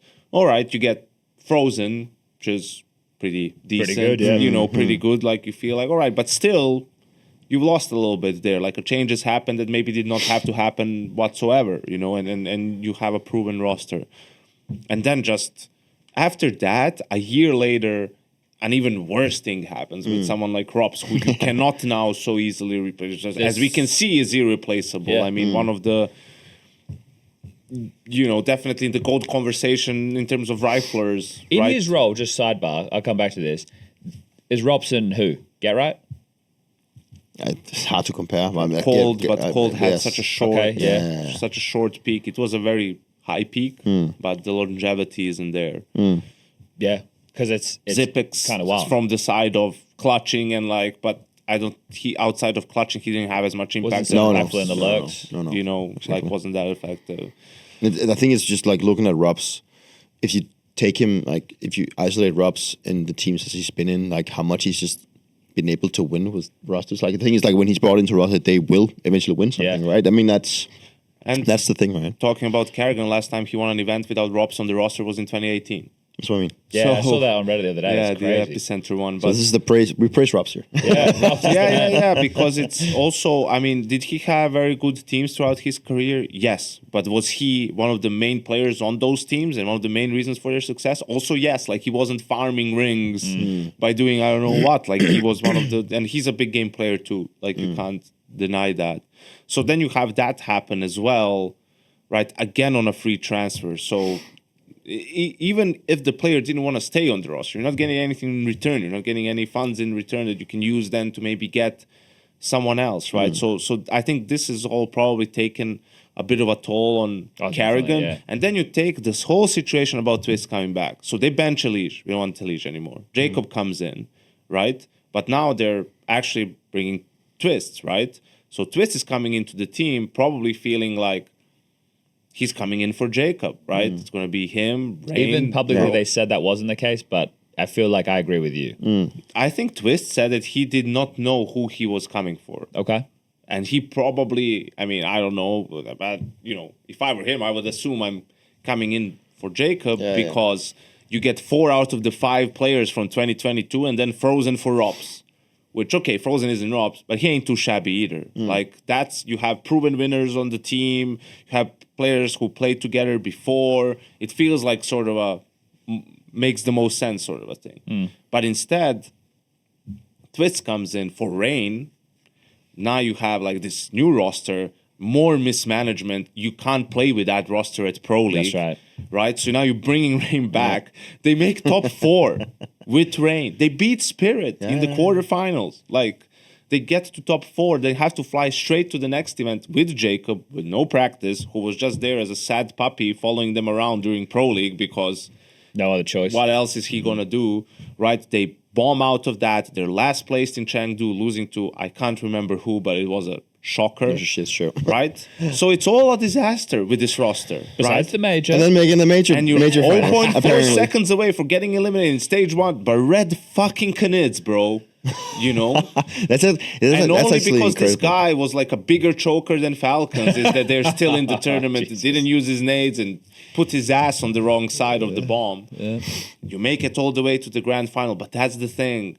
FaZe at the major, one hell of a drug. Yeah. But the better the drug, Chad, the worse the come down. Okay, there he is. And now, Ooh. we're There he seeing is. the shakes. We're seeing the shakes, and it's back to square one. Right? You lose to eyeballers. Yeah, no one cares about bounty and online CS. But still. No, but still, I mean, right? that's still Losing a red to flag, JW in right? 2026. That's Shout bad. out to JW one time. Yeah, let's go, my boy. Right? And then you come here and you get spanked by 3D Max. 3D Max, Mouse as well. Granted, Mouse. Mouse is what it but is, you right? beat them But at the it's- major. yeah, yeah. Right? It wasn't close, though. That's And the problem. and you They lose a weren't game. You competitive. lose a map to BCGame. Your map pick. Yeah. Your map pick on top of everything There was else. also that comms package from Carrigan, like there, where he's rinsing the team. He's like the way that the comms were and everything along those lines. In that game. What about this? In my imaginary world, we give FaZe Moldoy. Obviously, we're ruining Furia. Don't do that. And Oh, after Turkey, now you want to turn Brazil against you, Chad? and Kiyosuke. Now they're back. Simple as that. That's all we need to do. Just get them Kiyosuke. Yeah. And Moldoy. So they just need 5 million or plus. Something like that. See, that's how hard it is to solve the FaZe problem. I think it really is. I mean, it's not. Yeah, well, if you put it like that, that's pretty simple, right? But I think really when it comes down to FaZe, it's about finding someone that can go in potentially for Brokey and also for Jacob. That I don't want to. I'm playing a little bit of the same game with the BCGame. I don't want them to bring in a player that is, I wouldn't say washed, but like that's already been that's proven himself. Like I would have maybe doesn't have the motivation required. But here's the someone that is like has already had a bit of a taste of tier 1 CS, but never really been in a team. Someone that's like kind of up and coming. Someone like PR or something like that, you know. Maybe not PR like as a player, but like and in that kind of caliber. I'm sure right? he would love that. No, but that's what I mean. Like, because FaZe still has that. You know that I just think they can attract like the players. I think so. I think it's not like it's not simple and electronic come with the BCG game saying, hey, come play with us. People be like, nah, I don't really know. If Kerrigan and FaZe come and say like, hey, you're going to be in a team with me and Frozen and Twist, then people be like, hey, I actually want to do that, right? And I think they can actually get someone that I think it's also important if Kerrigan is supposed to still stay in the team and lead it. It's important that it's a player that will come in and hopefully don't have too much of an ego, but just like slot in and feel that the system that Kerrigan brings is something that I want to experience and be in and feel comfortable around. So they don't from the get go be like, I think Finn, we're playing incorrect, right? Shut the fuck up, kid. I've been doing this for 20 years. Exactly. You still had your mother's tit in your Have mouth. someone that can come in and just, you know, instead of having too much of a saying in how the game should be progressed or how it should be done, have someone that come in to just think it's fucking awesome to be in FaZe. Yeah. Someone that just, I want to prove myself, and I've just gotten that opportunity inside FaZe. Yeah. I think that is extremely important. Yeah, the one added thing is also the Jacob staying is sort of management pushing for it also to make the team younger, which sounds great, like the long term, right? But if you have a roster that could potentially win now with everyone, it's like you know the main goal is to win. But maybe they're in a transition period. Right? I know, but that's why with what Peter was saying is like, all right, so then if that's their direction that they want to go, so how do you make it? Yeah, who's the next of the old guys to go? You're not removing Twists. Well, it is probably Kerrigan then, right? Kerrigan is the only one, if that's your goal. Like, then to bring in someone younger for him to maybe if he wants to become a coach or whether he doesn't want to do that, I don't know. But that then for FaZe as an organization, is it like we need to go into kind of rebuild mode, like half rebuild, right?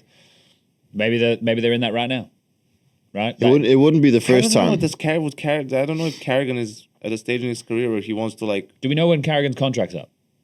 I have no idea, actually. So, and Kerrigan's what, 30? And if you know FaZe, they're not renewing them. Yeah, well, that's my point, because if it's up soon, so if Kerrigan's 35 now, he'll be 36 this year. So he's pushing the upper limits of what's possible. He is the upper limit of what is possible. Like, how much longer does he want to keep doing this for? Because, you know, we were talking to Fallen the other day. Yeah. You know, he's one of the older boys too. Same thing, talking about, you know, hanging it up at some point. So you sit there, you think about it. If you're FaZe, you need, like, the way you did Rain feels kind of dirty, right?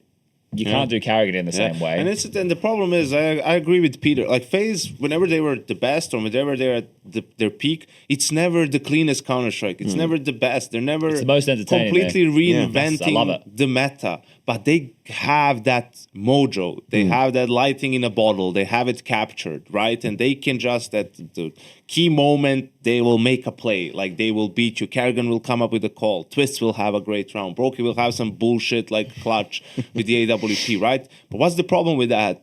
Like, that's hard to replicate. Yeah, when you getting lose, into like that is hard. you know, like getting to that point is hard. When you once you have it, is great. That's why it works in the major. Everyone's stressed. Yeah, Right? and They then capitalize. but True. replicating Might it is have not a thing easy. to it. Yeah. And so now that's why when they don't have it, they go through long periods of struggle. Yeah. Right, like trying to regain that. And then that's why the answers are not easy. It probably did them a little bit dirty also for like the major being the last tournament of the year, then going into a player break and then having to have this like a quarter of a reset and then starting off by getting smacked. I wouldn't say smacked, but at least losing to the eyeballers, right? I mean, it doesn't really set the tone of confidence, right? Even though they were like, it's just the first, again, excuses like, it's the first tournament of the year, like online, yada, yada. And then moving on to also have issues here. And that specific place that Yanko just talked about, you know, it requires you to like feel Counter-Strike and have confidence. And confidence in Counter-Strike can be inflated. Like you can have like you can try and force it, but it will just feel fake, right? Sure. Like you can. Everyone can say like, yeah, I believe in our playstyle, I believe in my caller, and I believe in the make. But it's all about you just sweet talking, right? Yeah. And that's sometimes the hard truth, right? The FaZe players right now are probably all considering and thinking, what are we supposed to do, and where are we actually heading? And my experience from being in teams when you get in this period is always like, you're looking for the answer. Then it's because of the calls. It's because my players are not giving enough feedback. It's because people are playing too scared or whatever. It's like you constantly try and go in different directions, right? And it's so hard to get out of, because it like from my experience, it comes naturally from like over time. If you work in a direction, then you go to the event and you work like this. That didn't really work. Then you go back. You try in another direction, and it is constantly back and forth, right? Instead of changing roles, exactly. It's like, it's because I have no freedom in my role. I don't get any fights, and it makes me feel like it's so hard to go back and forth, and that is why a lot of teams in the end actually just ends up making changes, because that's like, okay, now we do like a full reset. Like we try from the get go. We're trying to force this honeymoon, and it's why we see so rarely that we have like a team that's been together for like a long time, because when they run into issues, then it's about trying to fix. But if they can't do that, just make changes. That's why VP was crazy, right? Like it was like, no, actually, you can in-game lead this event, right? When the old VP, the plow, then they were able to kind of mitigate those problems, but it was through probably team Counter-Strike and also momentum Counter-Strike at the time, and things were a little bit rawer back then. So we've learned we can't fix BCG and we can't fix FaZe. We've given some good suggestions on both. Yeah. The one that we can fix, though, guys, this one we can fix. Falcons. How, Chad? How do we fix them? Well, YNk, everybody asking. It has to happen at some point. You know it. I know it. I know it. We all know it. We all know it. But when it's going to happen? Sooner rather than later, if they want to. Maybe we should break for the people listening what it actually is we know. Nico needs to in-game lead. That's what we're talking about. It needs to happen now. Preach, brother. It needs to happen. And again, I want to let the record state this is nothing against Kixon. I think he does a very good job. I think, if anything, Kixon is putting himself in a worse position as the in-game leader by being the in-game leader of this team, because he can't get to call the way he wants to call. I don't know if that's necessarily true. Look, I know you got the shield up for Nico. I will preface this with a couple of things. First of all, we just had Pierre here, and also we're talking about, a team can have a bad tournament. True. Right?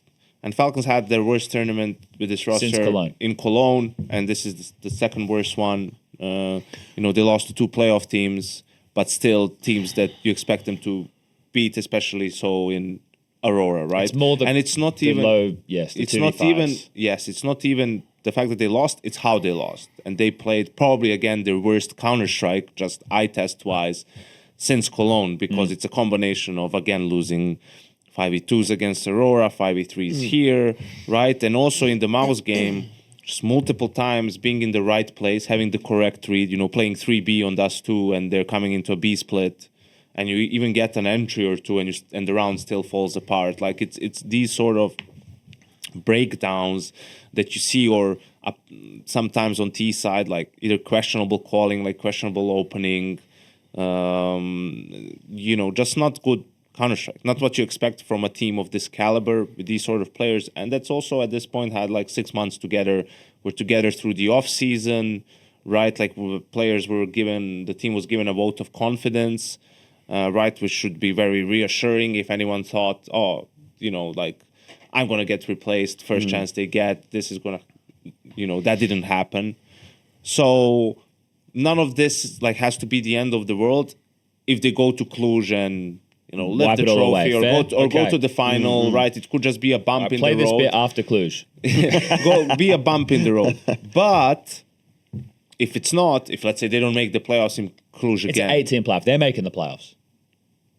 It's an 18 playoff. They got to make the playoffs there. Surely. But if they don't. If they don't. That's the red flag.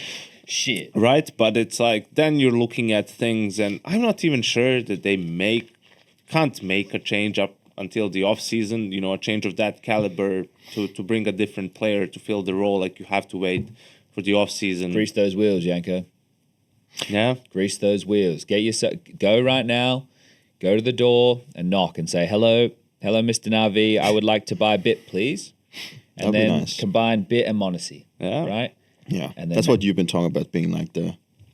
I mean, on paper, that looks sick, right? Yeah. But also like because it should be more than just on the paper because you have the whole Bit and Monacy from the academy times, right? And I mean, we all know how good Bit is, and also one thing is him as a player, but also in his roles is very very very good, and also thinking how Navi is functioning right now. I mean, Maybe this he is wants to probably go somewhere. the time for. If they would ever poach him, maybe that would be now because it makes sense before Navi makes a change. And I think Navi's buyout on him must be insane. oh yeah, 100%. But again, it's Falcons, right? They in theory they shouldn't care, right? I think the whole Falcons. It's just interesting. Like I'm really good friends with Danny Sonic, obviously. And whenever I talk with Even him, though he kicked you 3 times? 2 times only. Thank you. I'm making sure that's not going to happen a 3rd time. That's for sure. I think every time I talk with him, I can feel in him that he's obviously in a state right now where he's really trying to like figure out like why can't they get that trophy. And I really think that Yanko, you also had a good point. Like that like last year. Like it wasn't bad, like they were like They're in playoffs. They're in playoffs. They make finals, yeah. but they just don't win, right?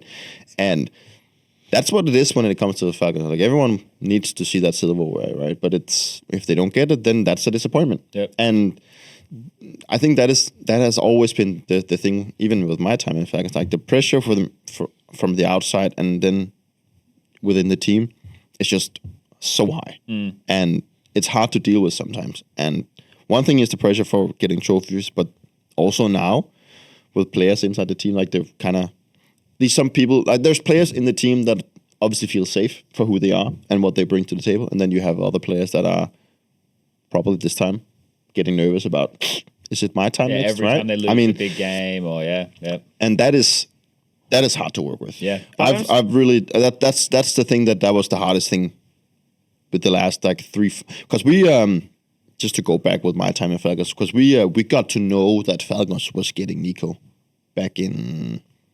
We were playing in Belgrade, the tournament. What's it called? It wasn't Fisher. It was Bet Boom something. Okay, yeah. We played that tournament, and I remember that we were told at breakfast, and he was like straight up honest. He was like, "Yeah, well, Nico's gonna get signed like from next year." And then it was like me and Madden. We were like looking at each other. We were like, okay. And we were like, okay, one of us is getting cut, right? That's hard to deal with because you like it's your career, and like how do you? I mean, the best thing is that you try and just take it as a part of the game, right? But it's hard to deal with because you're always thinking, am I the next one, right? And I think that's also what might start happening in the heads of mainly Tez's. I can sympathize with that, right? Like no one wants that, but they would have thought that after 3 months it's going to happen, right? Like when they first joined. Kixon and Tessus, they could have thought that after 3 months, right? They stayed for the whole season. They stayed for the whole year. So now you're getting 3 seasons with a team. Yeah. Like that's clearly not the case because they've proven themselves and they're legitimate part of the team. They're not just a placeholder. There's clearly enough trust in them to keep that was them also around. clear after the first season in a way. Well, because that's when they had the Dexter change for Monacy happen. That was after the that happened because event. It's Monacy, right? Yeah. So and then especially now, it's like you can't use that really as an excuse because you were given the vote of confidence two times. I don't think it's an excuse though, but it's like if you do perform poorly, it's always going to be in the back of your mind. Like, because I agree with you, it's probably not an excuse, but like, imagine you're in their shoes and you lose a big game, and then that's not going to leave. You're not going to be able to get that out of your head, right? That's always going to exist because you know that you're the ones who are up for not grabs, but to be sent out of the team, right? Like, it's always going to be there. It's also what we talked. I think we talked about that yesterday. We talked about it yesterday. The thing is that if you're Tessis, and on the other side you have Nico. Like who's getting like Nico is not going to get caught unless Nico is a complete idiot, right? Yeah, unless he's like he does something crazy, right? So like win a tournament. Yeah, right.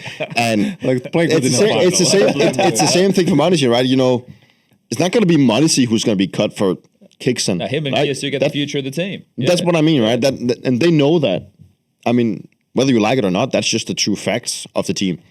Maybe then if you do cut Tessus and they still don't win, maybe people think, hey, maybe it's Nico's fault or whatever it is, right? But as it is right now with this team, they are the ones to get cut. And that's just like the true hard facts, unless there's something happening inside the Falcons head that we don't know about. Like if you see, for example, Nico struggled last year, especially in finals and some of the big games, right? But if you see that, you can't put that on Kixon. No. Like, so if that's the reason why they're losing constantly, like, you're not going to remove Kixon because Nico's playing like shit, or Monesi or Kyosuke or whoever. But you talk about the positions, right? Yeah, but that we'll get into that. But I'm like, but if the reason that they're losing is some of the other stuff that you can actually attribute to a player, like, then you need to look at that. Sure. Yeah. Everyone should be evaluated. I'm not pretending that Kixon is equally safe on a team like Monesi is, right? Especially because Monesi and Kyosuke are young, and Nico is Nico, right? In terms of his brand and his image and everything, and in terms of that, eventually he can in-game lead. Well, that's and the thing. Will. He's not aging out of playing, but he's getting to the point aging where, into IGL. Exactly. And with the roles that he played before, it's perfect for map control. And he can still play key spots. He can still play connected on Mirage. He can still play. Hello, Jail. No, you're all right, man. I don't. No, I don't think we have enough microphones. We don't. No. I mean, you can watch. All right, You're good, man. He came for the cocktail. Yeah, we didn't. Yeah, we got it left in the hotel room. So I think that's why I want to see the transition happen, because, and I think it'd be fun. Like Nico still having good output, in-game leading, and then now he wins his major. I mean, I've said it multiple times. I think he'll win the most trophies once he switches into IGL, and because he needs to fully embrace people it. say it's biased, but I've just experienced it firsthand, him IGLing, and his read for the game and his instincts are incredible, and he exudes confidence and leadership. Yeah, exactly. Like, and that's really, it's important for people to understand how important that is. Like the way you call, the way you speak, the way you handle yourself. Like, I'm sure Peter can testify to this as well. It's like you need to believe your in-game leader. We talked about Kerrigan and Trust just a little bit ago, and a bad call executed with confidence and decisiveness is going to work more often than a good call that people doubt and maybe disagree with, right? Doubt is the worst enemy when it comes to like the in-game leader. Like, he just needs to believe. If he needs to, like, even if he actually doesn't believe it, he just needs to fake it till he make it. Right? Yeah, that's how it is. To make right? others believe. Yeah, that's what it is. And I think Kixon is a good IGL. I think he's also a good player. Like, I think his output is better than most IGLs, and he doesn't play like the sacrificial lamb IGL. He just plays the positions as anyone else would play him, right? But unfortunately, Nico is the better player, and for my money, would be a better IGL. I think not more so for the leadership qualities than maybe some of the other stuff. And on top of that, when you add that, then you can get someone. I'm not saying they could get bit, but even PR. Like get someone. I would get someone more experienced than PR, but get someone who could play that role, and then you have Nico, Monesi, and Tessus in the pack, and Kyosuke and Bit or whoever playing the sides. What? Go further. Live the full dream. Get Bit and Heavy God. Ooh, Heavy God. Live the full dream. What, Kyosuke in the pack with them? With Nico. It's Nico, Kyosuke, Monesi, and then you've got Heavy God and you've got Bit.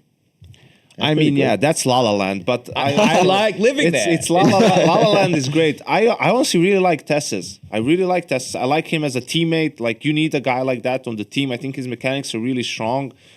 And with Nico, playing with Nico, and him and Nico playing off of each other in the pack, and who goes first, who gets traded, I think that would work, right? Okay. But yeah, if you're talking about this, Heavy God is equally a great teammate Dream for a state. fact. I'm living in dream states. And Would you ever do that from cultural perspective? That's a good question. Yeah, that's a problem. It too. what are you wouldn't saying, happen. Dreamland, man? Well, that is Dreamland. So Dreamland, where Orange Man has fixed everything, and peace and love everywhere. Yeah, that's a good point. I didn't think of that. That is the dream state I'm always in. Yeah. Just everyone's friendly and everyone gets along and we all just love Counter-Strike, don't we? good. Yeah, it's never that easy, is it? But this is the thing. I think like if we look at Falcons as it is right now compared to like what we're talking about, which is an evolution that may or probably will happen. I think it's very likely to think that'll happen one day. And also, it's also something that we never talk about when we talk about this is like, who says Nico wants to do it now?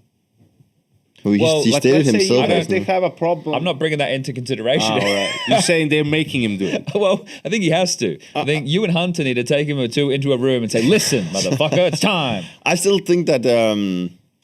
So where I will put the Falcons right now is that I think at some point it's like a little bit like inevitable that Nico probably will overtake and become an in-game leader, but I still think that it's still too early in my opinion. Like I think with what they did last year and then being so close, I still think there's still more to this team with this roster. Yes. Okay. So I do think so. How do they fix the problem of always losing these unlosable scenarios? That one I cannot help you with because that's been an issue for Nico and Monesi, whatever team they've been in. True. So they just brought the identity from G2 into Falcons apparently. It's funny because Danny, he did say that they've really been working in these situations, that they know it's an issue and they've really been trying to work them out, that they should play them more like correct. Yep. And then he said with the 2v5 they lost to Voxic and I don't know who the last guy was. Soulfly. And he said that then we like this was a situation where we tried to play it too correct, that it got so like everything was like in a box. If he does this, then I do that, and then when one guy died, the other guy thought we cannot play it too strict. Then he does something, and that just should have just ran them in the first place. They would probably, if all five would just have gone for like 5 individual duels, probably win. They would have won. Yeah. But they were like, and it's also just now at a mental state where every time they're in that situation, that's like a slight voice in every player's head thinking, "Oh no, not again." When the and first especially when the first guy dies, he's like, yeah, but and then he's like, "Oh no, I can't do that." I want to hear your thoughts on this because when I experienced this a little bit in some teams, what happens is, and this is it happens is like you start addressing it too much. You try to overcompensate, overcorrect, like. And these things should go naturally. Yes. I mean, because Counter-Strike is so situational. Not every 5v2 is the same. Not every 4v2 is the same, depending on nades, HP, position of players, bomb down, not down. You can't make a protocol for every single little thing, right? It's just common sense. Yeah. You have some utility, use it. You don't, you're low HP, go first to get the info so your player can trade you, right? If you have a guy on the flank, buy time for him. Keep them occupied, throw some utility, right? Like everyone knows this. Everyone on that team knows this. But it's in your head, right? Like, and then there's a miscommunication. Kyosuke runs through the molly for whatever reason. Is the first to die. No one else is in a position to fight. Spam through smoke. Oh, okay. And then him in 4v2 died. So Kyosuke throws the smoke, which doesn't make any sense because they have the advantage. Kixen is spamming through it. And then they actually, Kyosuke spams first, then Kixen joins in. Kixen gets spammed. Then smoke fades. Woxic starts to plant. As he starts to plant, Soulfly from stairs/jungle throws CT molly. Kyosuke's close, thinks I'll just deny the plant because I have a 1v1 here. Runs out, dies. Tessos can't go because of the molly.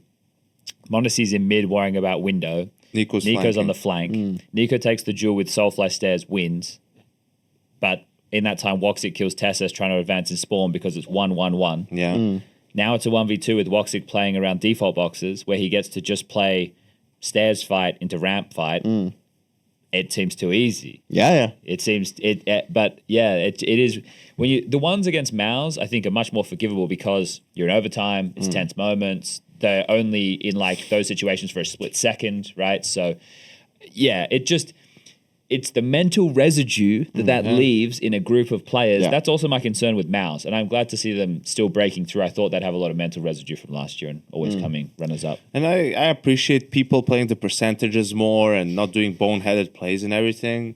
But also just sometimes looking at Nico, bro, I've never seen you like run away from a fight against the pistol outside, against the Deagle outside with an M4. Just swing and kill him. Just fucking kill him, bro. Yeah, well, that's how it is. What the fuck? Yeah. You're playing safe and your teammate isn't on the same page or dies, or now they get down to secret. Now you don't, Yeah. It's and then that maybe a bit of that also stems from just this, having to play, not throwing away and like not letting the same thing happen. But specifically with the Falcons side, it's probably also just been the case that they've lost these rounds because people did stupid mistakes and boneheaded plays and did a lot of random shit, right? And now it's like in the other department where it's more like this guy is now thinking a lot more about like, hey, I should be doing the correct thing. And then it's just this this back and forth of not finding that right balance, or not just, as you mentioned, like using your common sense in that given situation. Stop overthinking, but it is so much easier said than done. Yeah, and I'm sure there's a big part of it is communication, right? Because what happens in those moments is sometimes maybe a player shuts down communication-wise, where he maybe even hears what's being said, but doesn't respond, right? Like isn't reacting, like no one is necessarily like saying what they're supposed to. And that can really just be enough for the dominoes to start falling and everything to fall apart in a clutch, right? Like you can't just be so occupied with your crosshair where you're not registering what your teammates are saying. It's just a domino. It's just like this domino effect, right? And it's also, we always looked at it when these kind of rounds like fell apart, was most of the time it's like the first guy that actually gets blamed, because he's like that guy that starts the domino effect, right? He's like, it's a 4v1. It's like, I can peek, right? If I die, we're still 3 guys left, right? And then like the third guy is thinking, I can do that too. And then the two other, the ones that are left, they're thinking, oh shit, now we need to not fuck up, right? Well, someone's low HP. Exactly. Or like the guy had all the utility or whatever it is, and it just really spirals out of control sometimes. And then it really just shifts from being, because the round starts with you're being too overconfident, you just peek because, hey, the round is probably win, and if I die, someone else will clean up. And then it turns into them being too cautious because, okay, we fucked up, now we cannot allow to fuck up. And then you do fuck up because you're thinking too much about it, right? It's so much back and forth. It's very hard, but it is just funny in like in a weird way that it's always happening for the Falcons in the most crucial ways. Right? And people love watching it happen. Sorry, gentlemen, I had to go to the bathroom. The older I get, the harder it gets to hold my bladder. So, So we've completed the 3 disasters. Yes. Right. So I just had a look as well. We've been going for about an hour and 45 minutes. So I reckon you want to talk playoffs, and then, because I want to go to the gym. Yeah, let's do it. And we got rehearsal. I just want to touch real quick on Astralis and FUT. Yeah. I think FUT definitely great start to the year. Bit of a surprise package, getting some good wins, pushing people all the way. It's always fun to see, a team that's new to the environment, because they get super excited. They were bringing like a lot of noise the entire time. Don't think we had them on the A stream once. Yeah, no, I didn't do their game, so I can't speak too much about the coach complained about that in the elevator. He's like, we're not on the A stream. People, we deserve to get some attention. Yeah, now. they definitely do. Like, true. But they'll be in Cluj now. They took legacy spots, so we'll see. For sure. Yeah. We'll be seeing them at some of these tournaments, which will be fun, and probably the new addition to the invite bubble, so to speak. So they'll be around. They're like 16th or 17th on the VRS right now. So they're in a position where if they can have like a couple more good results in the lead-in, they could grab a stage 1 spot. Yeah. Or even better. Yeah. And for Astralis, just night and day compared to... Hooksy was happy. Yeah, compared to the old Happy Hooksy. Yeah, it's so much better now. It's crazy, but it's such a big change, actually. I mean, it's... Holy shit, when they made that change, and they were getting, we're not Danish anymore. They're not excited for Fusi and Rio to come in, and is that the best we could attract? That's what people kind of was left with. But I mean, they're great. That's exactly what I mean. When I'm about with BCG and that's stuff, exactly what I mean. It's like I would, and I've also just aged. Like I would have done the same 3 years ago. Yeah, picking up a big name. This guy used to be good. All this kind of shit. It doesn't add up to it anymore. Like nowadays, it's so much more about having the passion, having the fire, and that the willingness to just do good and want to showcase that you are fucking meant to be in this team. Like it matters so much more. Like that fire you have within. I lost that kind of fire. Like when I was in Falcons, everything. I had it a little bit when I was benching Astralis. I wanted to prove that I was still part of a good players that I can go back. Just completely lost it in Falcons, and the natural desire to do good. What the fuck? What was that? I don't know. It's all right. We're losing things all over the place here. It's your phone, Peter. Ah, right. Like that. Kind of important. Yeah, and then I think it's it's just so nice to see. It's so nice, and I think they looked at the dust2.dk, like the Danish yes. site, right? The first comment of the before they even started tournament was like, I hope they just get smacked so they can go back to like a full Danish team. And then I also checked when they were eliminated. Usually it has like a million comments. People, did they just like the smackdown? But this time around it was just like, man, that was such a good result. It was so good to see them having fun. They were smiling. You know, it just seemed like, as Sanger says, like night and day. These teams, like, they put up a fight against the best team in the world. It just felt nice. Yeah. It definitely felt nice. And for the FUT side, just to comment on them as well, I think it's, for a guy like me that's been playing for so long, if you go back some years, whenever you had like a new team or upcoming team or whatever as players that hadn't really been, you know, proved yet, whenever you face them at these big tournaments, you know, you will always smash them because, you know, they got nervous and, you know, they didn't feel comfortable and they were like no-namers and everything. I think that is very different nowadays, actually. And I think one of the reasons why I think it's different is that like these guys are playing officials so much of the time, like all the time. Like, you know, even if it's like CCT or Yala Cup or whatever the hell they are playing, right? They're used to this environment. I mean, sure, the environment is different, but they're used to the whole thing that, you know, with stats and people watching their games and people talking about them. It's not, whereas back in the days, if you had like an upcoming team, they would have played a couple of officials in some random tournament, and then it would be like 4 months until they played the next official. I think the whole thing that the Tier 2 scene is playing officials every single day does a lot to the players. I can back that up with a stat. So the 4 of them, minus Lonks, obviously they had Masuda briefly, but before that was Makazi. The 4 of them, Symmetry, Krabeni, I hope I'm saying that right. I always get it wrong. Jukes, and Demon. Yeah. Those 4 with the coach, they have played 490 maps together. That's what I mean, right? That's a shitload of maps. That's exactly what I mean, right? So that's a lot of reps, a lot of familiarity with the team. And I think I thought about 3D Max has been a little bit of the topic that we've because, you know, there's always this team that goes to the Tier 1 tournaments, they you know, win one result and then they get smacked and then they are, right? But in 24 before they was that 25? It must have been 24. Like, holy shit, like I think they also had like the most played maps on HLTV out of all the teams. And, you know, that's also, I mean, sure, it was a mix of players that's been good in the past, but everything, I just really think that it's overlooked that when a team grinds the living shit out of something, even if it's Tier 2, that really plays into the hands. I mean, especially if they have a structure around them. That's what I mean, right? They did in Navi Academy, right? They had the structure. Yeah. And so for FUT to pick them up, great call from that org. So yeah, I think it's exciting because both those sets, I really like seeing Hooksy happy again. And I think it was fun to see Yabby and Stair be able to show what they can actually do because they feel like they've been a little bit muted in that regard. And then Ryu and FaZe, we've seen them play in the past, but and they've had glimpses, but it was cool to see them do it a little bit. Imagine if you had those 2 on FaZe instead of Jacob and Broke. Hey. Yeah. Yeah, they would have been probably better. I don't think Hooksy will allow that. I think but playoff picture, Chad. Yes, so Aurora versus Furia into Spirit, and on the other side, it's G2 versus Mouse into Vitality. I think it's going to be a Vitality Spirit final. Yeah. Really? Well, you have that much confidence in Spirit? Straight up? Actually, yeah, I think it's going to be a Vitality final.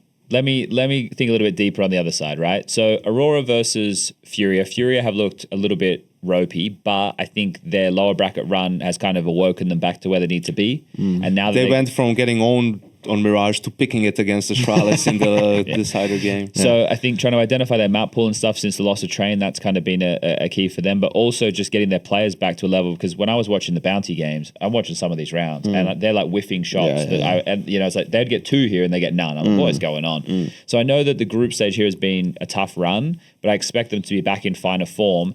The Anubis factor plays in against Aurora. However, both teams ban Ancient. So how does that factor in? We were talking to them a bit on the podcast. Yes. Like, Yakinda are like, oh, maybe we want to play Anubis and we ban their Ancient. Well, maybe we don't want to play their Anubis and we ban that. It's a bit back and forth, right? But I think Furia probably should ban Anubis.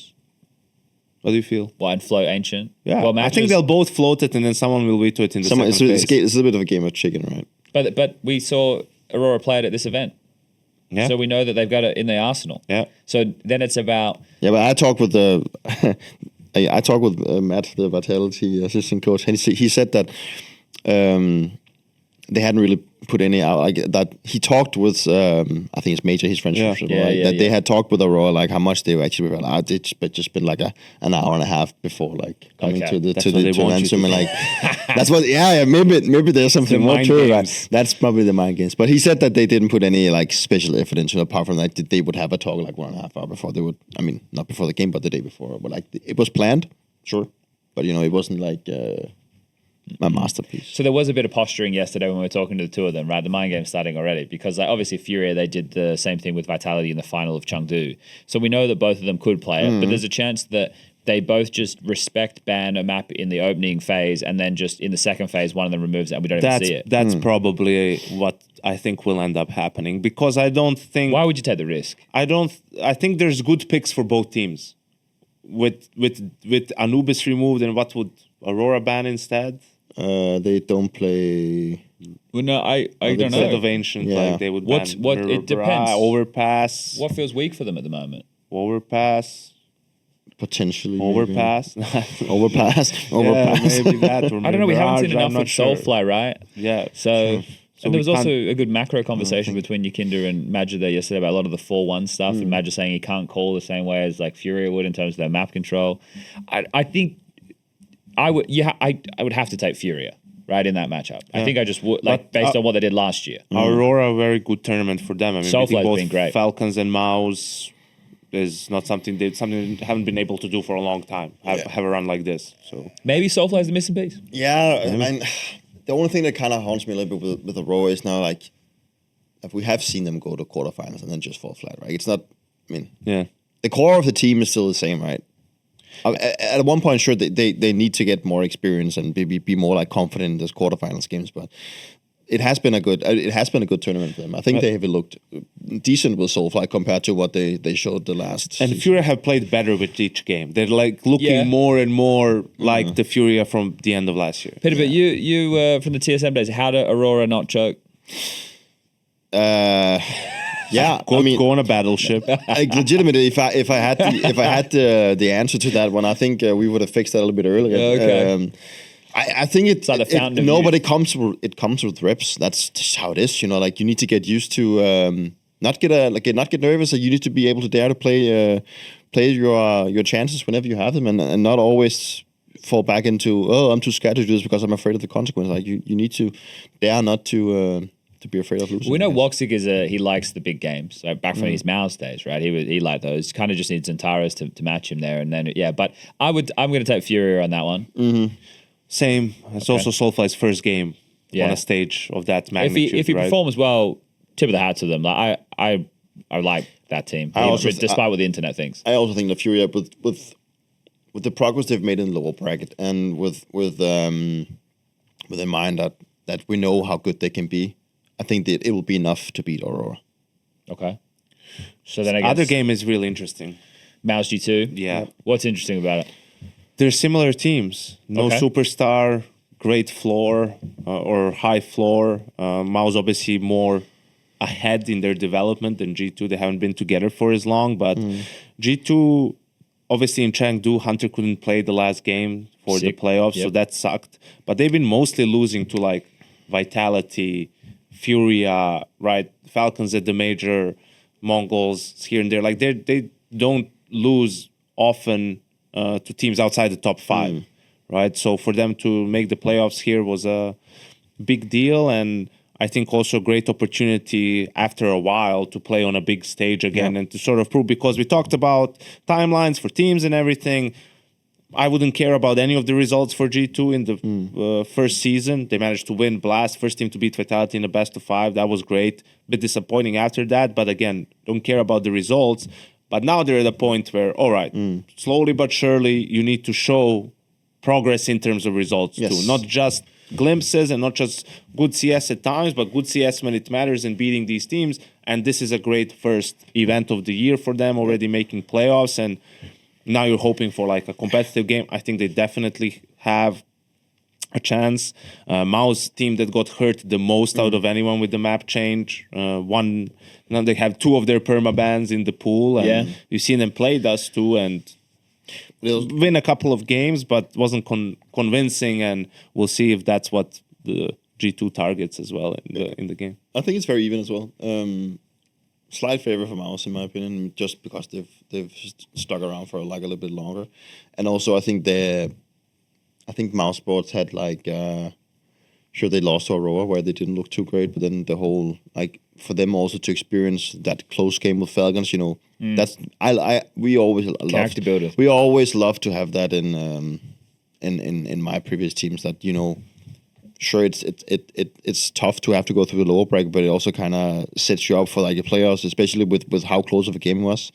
Lars would always say that it's instead of like you're already in that high pressure situation in the group stage game, right? And you know that you're playing for elimination, and that you've already experienced this thought process and experienced the whole like the vibe of being in that situation, and then dealing with it, and then coming out on top, and then taking that kind of momentum, or at least the whole like experience into the playoffs, where if you're sitting on stage and like thousands of people watching you, and there's like a little bit more on the line, it feels like that you don't have to go through that for the first time. It's less confronting. It's less confronting, exactly. And I think that can play into, and they said that themselves, that can play into their favor. On the other side of G2, totally agree that it's a team that's very interesting. No clear superstar, but I mean they were like so close to beating Spirit to just make semifinals, right? So we also just gotta give it to them that they've had a really great tournament. And I think it's really gonna come down to how the teams really like show up on the day in terms of how they of course we're gonna have maybe some play that's gonna be standing out, but it's not gonna be. I don't think it's gonna be like Torch just having like a sick banger of a game, or some Pyre stepping it up. I think it's gonna be more like how can they actually as a unit join the server and then get things over the finish line. I don't think it's going to come down to someone just popping off. Yeah. It's going to be like a team effort from either side of the team too. The weakness for G2 is overpass though, right? Yeah, but as Mao's a team that would pick overpass. That's the problem. Train, they also were one of the best on train towards the end, so they really got hurt by the chain. I also think the problem becomes you pick overpass, you start T-side, so you could just get iced out, and there was also the confidence building overpass win for G2 against Spirit, so that's a problem there. But you feel like G2 are picking Dust to 100%. Yeah. Right? Like, I mean, they could go for Mirage, Mouse. That used to be their staple. Like to do that, right? Well, and then Inferno was a third. But what about Nuke? Mouse is also like... How's Nuke looking for G2? That's G2's perma. Yeah. Oh, yeah. So Anubis will go from Mouse, G2 with Nuke. So, yeah, it could just be a Dust 2, Mirage, Inferno map pool. Classic bang on I map love pool. that. Yeah, you know? That could be nice. I'm taking the upset here. I'm taking going G2? I'm going with G2. I think Mouse stayed together as a matter of circumstance, not because of want, really. I think there was potential for different changes in the Mouse camp. None transpired in the end. And then they, stuck with the same, really. And I don't think they're a bad team or anything, but I think in a game like this, that shifts the edge over to G2. If we had the old map pool, I would go with Mouse, but I think with this, they've lost some of their strengths, their weaknesses are back. I think they're ripe for G2 to take them down. Yeah, I'm going with Mouse. I think Mouse is going to make it. Mouse's problem is the grand finals. Yeah, I know. I mean, that's it. That's their only problem. The reason why I actually want to side with Mouse is just that I feel like Mouse is usually a team that is pretty good at beating teams that are even ranked below them, or at least somewhere around where they're like, in the vicinity of how they are. But then whenever they go against a team that has Saiwu, Donk, Monisi, Nico, Brokey, these teams, right? Where there's where there is a clear superstar to turn things around and to shake it up and make it uncomfortable for the Mouse players. That's where they struggle, in my opinion. But when it comes to the team games, I feel like Mouse is my favorite. The problem that Mouse had is in their opportunities, they never had a player who leapt out and became that star on the stage. G2 have had limited opportunities at that so far. They had London win. I think that with this right now, if Mouse lose this game, it's a bad omen for the rest of their season. I think all the issues that you're talking about in terms of, the circumstances not being the change, that comes home to roost in the mental.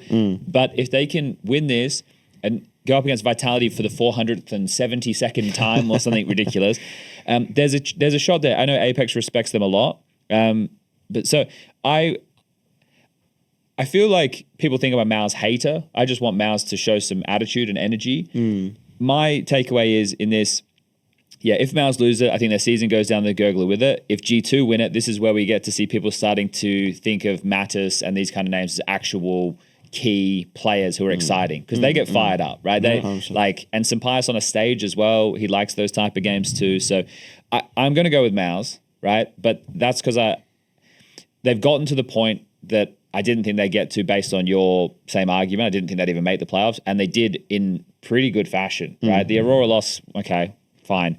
Beating Falcons is huge. Yes. Yes, Because they struggled against them, beat them at the major, now here, back-to-back in important games. But I would take Vitality in the semi over either of these guys. Yes. And then the other side is the Furious Spirit game. I'd take Vitality outright if I had to pick a winner.